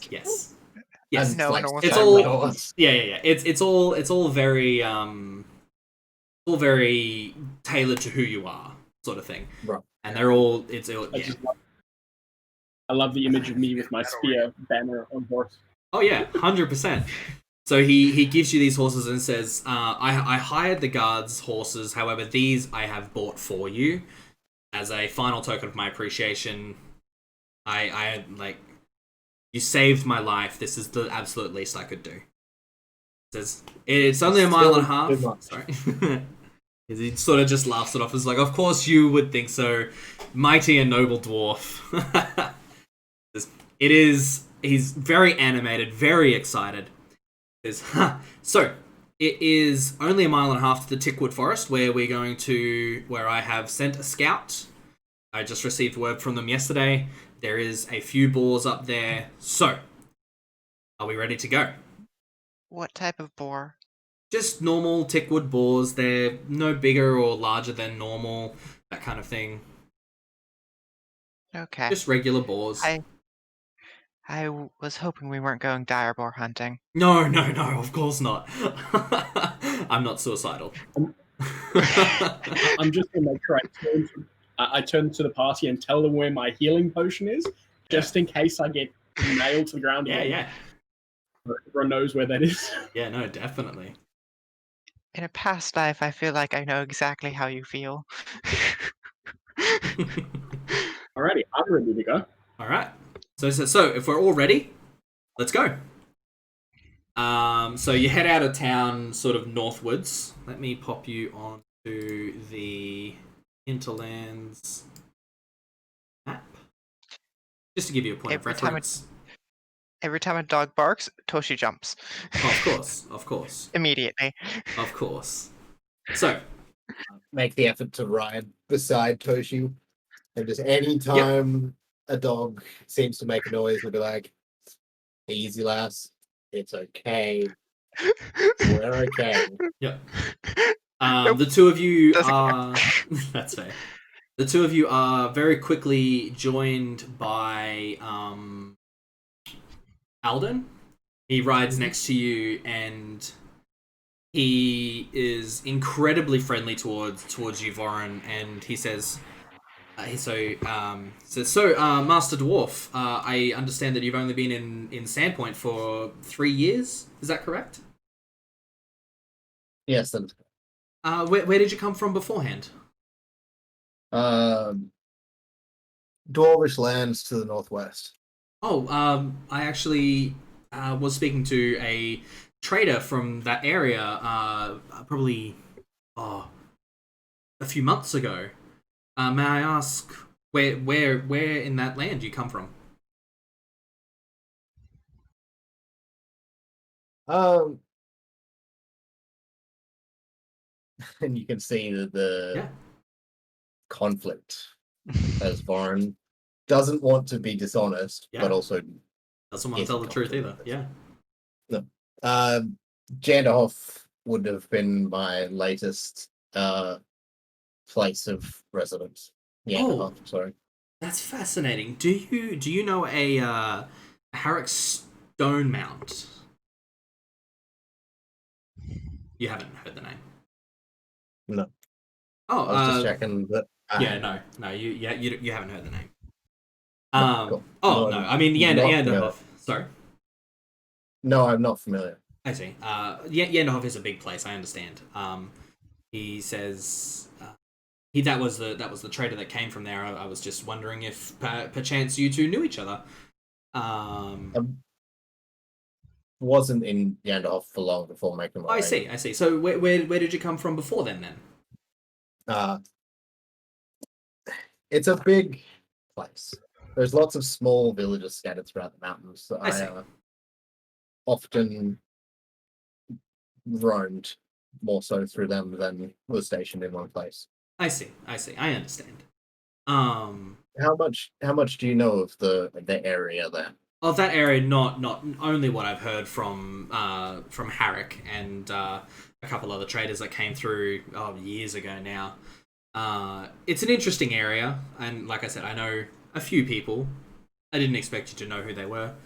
How long have you been a warrior, which you so clearly are? You have such a prowess in battle. I'm but a humble servant of Torag and the Stones. I'm in fact a Stone Lord, or was a Stone Lord in training. What does that mean? Before, well, you know how Ray has her paladins. Yes. You've heard of that? Yes. The holy warriors of justice and might and the likes.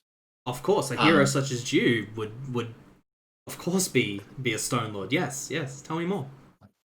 Well, Stone Lord is not a Torag specific, but rather a Dwarvish specific set of paladins. I see. They work more with the stone and the mountain and that ideology that we originated from the stone and the earth itself, and we will return back to the stone and the earth.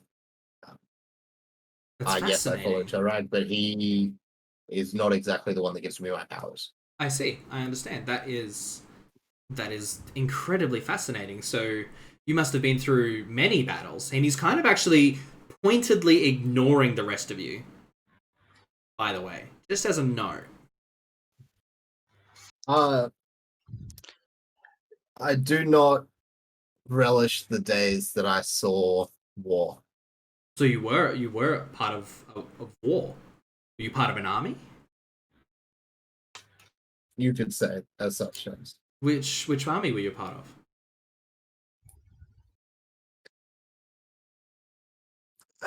How much further till our hunt site? It's probably been about 15 minutes, so you still got another 15 minutes. So he says, we're about halfway there. It's probably another 15 minutes. Yeah. Okay.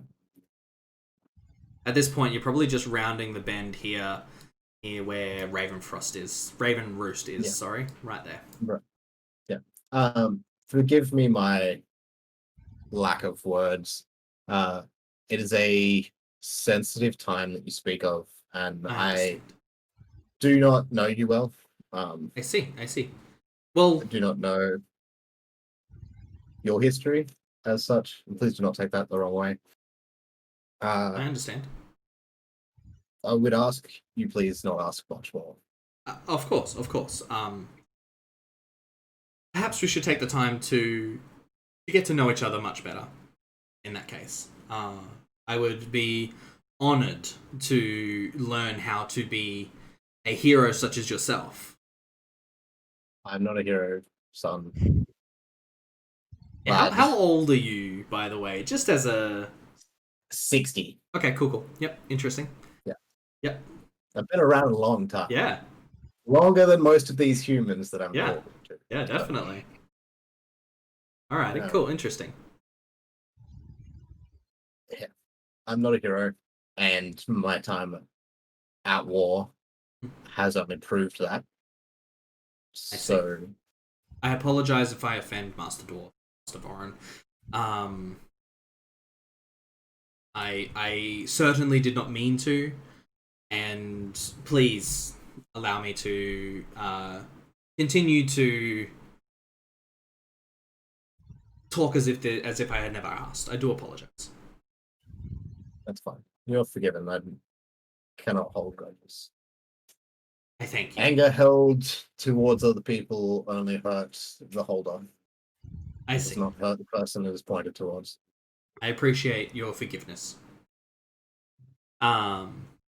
He keeps prodding you about your past, avoiding any talk of warriors or you being a paladin or a stone lord or anything like that. He just is very, very pointedly asking you to tell him absolutely everything about who you are as a person. How much do you tell him? What do you just continue to talk for the next 15 minutes? I will not. I will not continue to talk. Okay. At what point do you stop talking? How many minutes? Depends on where he goes Okay. with his questioning. It's about where you grew up, about what brought you to Sandpoint, about that sort of stuff. Right. He asked the I way won't you answer grew up either of first. those questions. Okay. Yeah. All right. I, Perfect. that is not a topic up for discussion. Okay. So there's a bit of a stone wall there. He's very. What's the word? Like, I'm not being insistent. defensive. Yeah. Yeah. Yeah. No. I'm just. No, I'm not going to talk about that. I'm sorry, but I haven't answer other questions that you have. He's very insistent, and he seems to be asking similar questions in different ways. Yeah. So you probably spend the next 15 minutes talking about nothing. Yeah. Like he's very good at keeping you talking, and he's always sort of trying to sneak in those questions under the radar, hoping you'll slip up, sort of thing, and answer the questions. But he's very much very focused on you, and like it comes up. You saved his life, and it's less about the others, and it's more about you now. You saved his life. He's so grateful. He just wants to be like you. He wants to be you.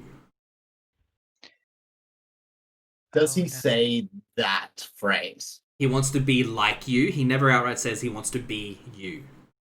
He wants to be just like you. A hero just like you. I'm gonna ask him how old he is. He's in his late 30s, so he's probably 36, 37, mid to late 30s. When he says that, I'll just say, forgive me the harshness of my tongue, but a human of your maturity and station should have more realistic ideals than being whatever hero I appear to be to you. That sort of earns And- you a bit of a frown. And I will stop my horse and okay, wait for him. Like, I if he see. stops, or I will just. No, that's it. Conversation over. Cool. He does take the hint. At this point, you are right here, just about to enter. So it's a full 15 minutes of this, and you stop, and he says, and sort of covering. So he stops as well, sort of covering himself. He says, "Oh, we've arrived. We've arrived. Okay. So, where was that scout?" He's sort of. You see, he's kind of embarrassed. So he looks around. He has a chat with the scout, and the scout says, "Yeah, the boar was just in here. Let me have a look." Rides off. Comes back a few minutes later. Says they're still there. They look like they've gone to ground. If we set up a perimeter and everyone sets spears, we can use the dogs to flush them out. Shouldn't be too difficult. Is everyone ready? Okay. And Still look to the dogs. yeah, for sure. So he leads you in to where the boar is, to where the boar should be, and it's in a very thick, dense thicket of like scrubby sort of grossness. Super dense. It's probably covers a good 15 feet or so. And Alden takes a spear. There was a dozen spears lashed to one of the flanks of a horse. Grabs a spear and starts handing them out, and goes to hand one to each of you. Notices that you've already got one. Solomon says, "Oh, would you like to use yours, or would you like to use this one?" Mechanically, they're exactly the same, by the way. He says, "I would hate." I'll use your one. Yeah, of course. And he I hands don't you get over my one. banner. Yeah, of course. And hands the spear Can I ask a to. question, bro? Yep. Sorry. Since I had the conversation with the sailors in the bar, they told me about Raven Roost, Yep. which you said we'd ridden past, and I happen to know there's giants, etc. up there. Is there anything else I know about this area that I would warn people about? Hey, you're going in there, you could get attacked by X. Honestly, only what you heard in the bar. Which is nothing. Yeah, exactly. Yeah. Okay. So he hands each of you, Merc and Toshi, both a spear, and shows you how to set it. So he's actually done this before, and he knows how to set a spear and everything. And he hands one to you as well, Vorin. I will politely decline and grab my long hammer. I see. It may be kind of difficult to brace that against a charging boar. I appreciate the concern, but I have a specialized weapon for Of course. situations like this. Of course. Well, may I take the place next to your side? I would love to see this weapon in action. Sure. Wonderful. Toshi's going to place the spear down gingerly and get out their bow. Oh yeah. Of course. I hadn't even thought of that. That's a great idea. Now, Toshi. And then Sorry, Yeah. my apologies, Yeah. Lady Deverin. What I might suggest is, if the boar is to break free, fire as many arrows into its heart as you possibly can, because it could decimate our ranks. He's incredibly excited, probably way too excited. He's like got so much adrenaline running through his body right now. He I shows was you already planning on shooting it repeatedly. wonderful. He shows you where he would like you to sort of form a semicircle perimeter, and he nods to the Houndmaster and sets the hounds to begin flushing out the boar. Who is the closest person to Toshi right now? Closest person to Toshi would most likely be Vorin and Alden. You'd probably be standing behind them. They're dead center. And then it'll be Merc and Solomon, and then 3 guards either side. I Okay. was also ready my net. Yeah. Vorin's gonna get slightly climbed by Toshi when the dogs are released. Yep, not a problem.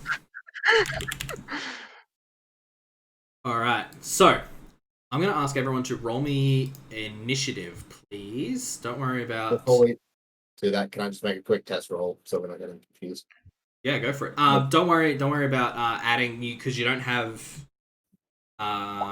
tokens or anything like that. So cool. Okay. Awesome. I'm just gonna do the initiative manually, and we may go a few minutes long tonight. By the way, if that's okay with everyone. Mm-hmm. Yep. I might have to go in and out a bit. That's okay. So- It won't be too long. Or I might have to answer the door because people are wanting in. It's okay. That's all good.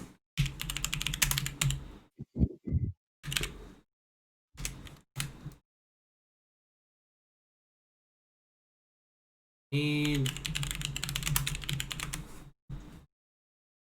said that right, chunky.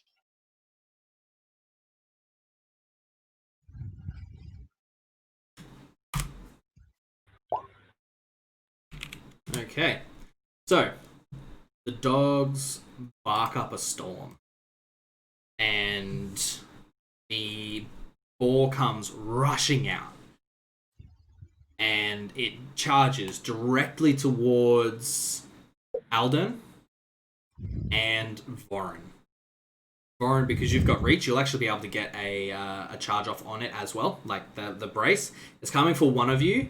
You feel like it might be you. So, you brace, everyone's bracing, everyone's set their spears. Go ahead and just everyone roll me an attack roll. Okay. I'm gonna shoot it. Yeah, go for it. You might want to do the one from the attack. Yeah, no, the banner spear will be fine. Right. And I don't see any numbers for mine. Did I do something wrong? yeah, so you've probably rolled it from your bag, not from the attacks panel. Right, thank you very much. Yeah. That makes a lot more sense. Yep. Poke. That's better. Okay. So it is considered flat-footed because it doesn't actually know you guys are there. Charges directly into you, and it charges at you, Vorin. You skewer it, and then everyone else unleashes first. And Merc, yeah, no worries. Awesome. We can definitely deal with a crossbow. Love that. 2 hits, and it goes down within 1 round. You hear a whistle, and Alden says, Alden yells, brace, again.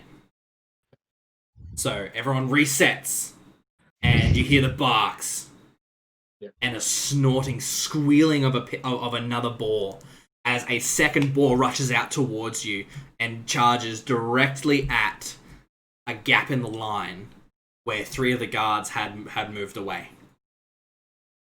Solomon, I'm gonna get you to roll an attack roll. My net? If you would like. I would. Would I Yeah, get go one? for it. Yeah, Merc and Toshi definitely can get one as well. 11 at range. At range. Yeah, cool. So awesome. So It's just touch. hey, sweet. So, let me just open up the net rules. Awesome. Okay, Oh, we're so gonna get I'm positive gonna tests. need you, Solomon, to roll me a strength check. Yep.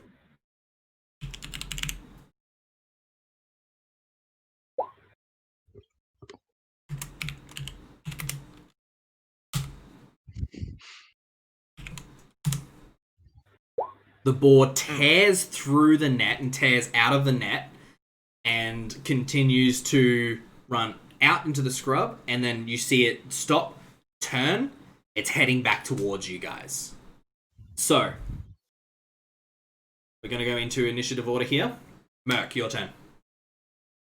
What are you going to do? I'm shoot the damn thing. Yeah, go for it. Go ahead and roll an attack.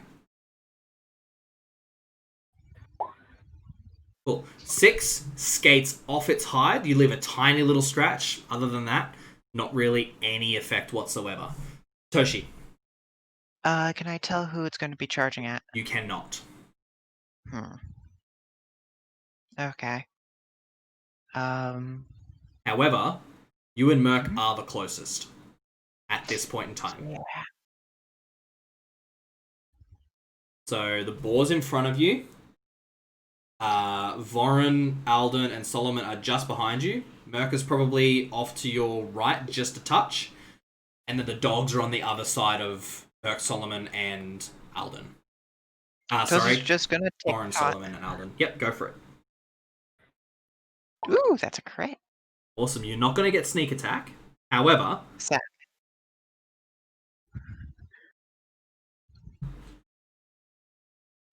Is it within 30 feet? It is not within 30 feet. Alright. So, Okay. It's not looking too healthy. That shot definitely goes in behind its shoulder, into its neck, and it's looking really rough. Solomon, your turn. Oh, I was going to move Yeah, directly you can next move. to Vorin. Yeah, not a problem. There's not really any room right next to him. You'd have to get behind him or stand slightly in front of him. I'm going to stand 5 feet away from him. Okay, no worries. Off to one side kind of thing? Yeah. Cool. You'll still be in front of him, but off to one side. Probably in front of Alden. Yeah. Yeah, awesome. Solomon. Question for you guys: is it better for me to poke him with a spear or try to grapple it?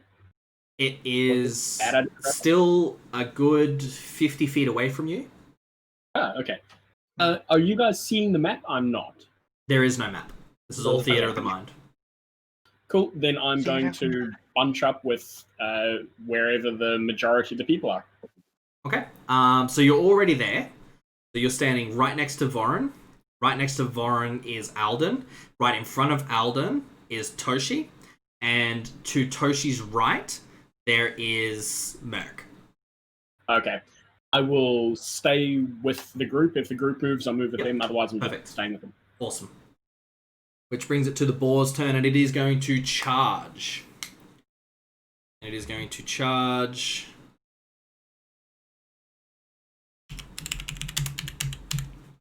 I would expect me, because I just shot it. Funnily enough, it's going to charge Vorin, which has not had a chance really to re-brace properly. So...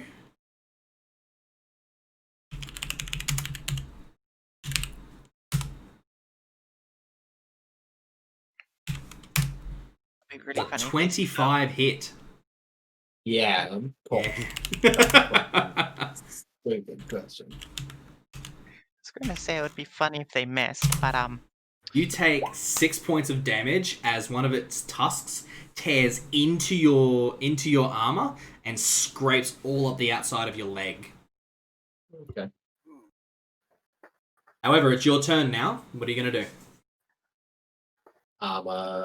Whack it. Bonk. bonk it with a stick. Bonk. Go for it. Ooh, 18. Oh, You slam it down on top of its head, crushing, caving in its head, and it falls to the ground dead in front of you. It's pretty easy to see. There's bits of... and brain and skull. Yeah. And Alden is very wide-eyed, incredibly excited. He turns to you and slams you on the shoulder and says, "Master Dwarf, how brilliant. Of course you would be the one to fell this beast. And 2!" He points at the scout and says, You should know better." In any case, he says, "Let's get these bound. Let's get these back to Amiko. I'm sure she has an absolutely amazing way of cooking these beasts. Let's get back to Sandpoint." And the guards help him lift them up, and the horses that the guards are on it's loaded sort of in between the two, and it's taken on horseback back to Sandpoint. Another half an hour or so. You get back to the Rusty Dragon, to a gigantic round of applause, and Amiko again saying, the heroes of Sandpoint, not just slayers of foul beasts such as goblins, but providers to the entire town as well. Thank you so much. And that's when we're going to call tonight's session. Yeah. Thanks very much for playing, guys. Thanks so much for listening. I can't really keep an eye on the chat too much. However, I do see some questions in there. I'll answer them now. And I do have a link to my Discord, which you can ask any questions you like, which I'll put in there right now. So, thanks so much for watching. And I will sort that out right now for you. See you next time. Bye, guys. Bye.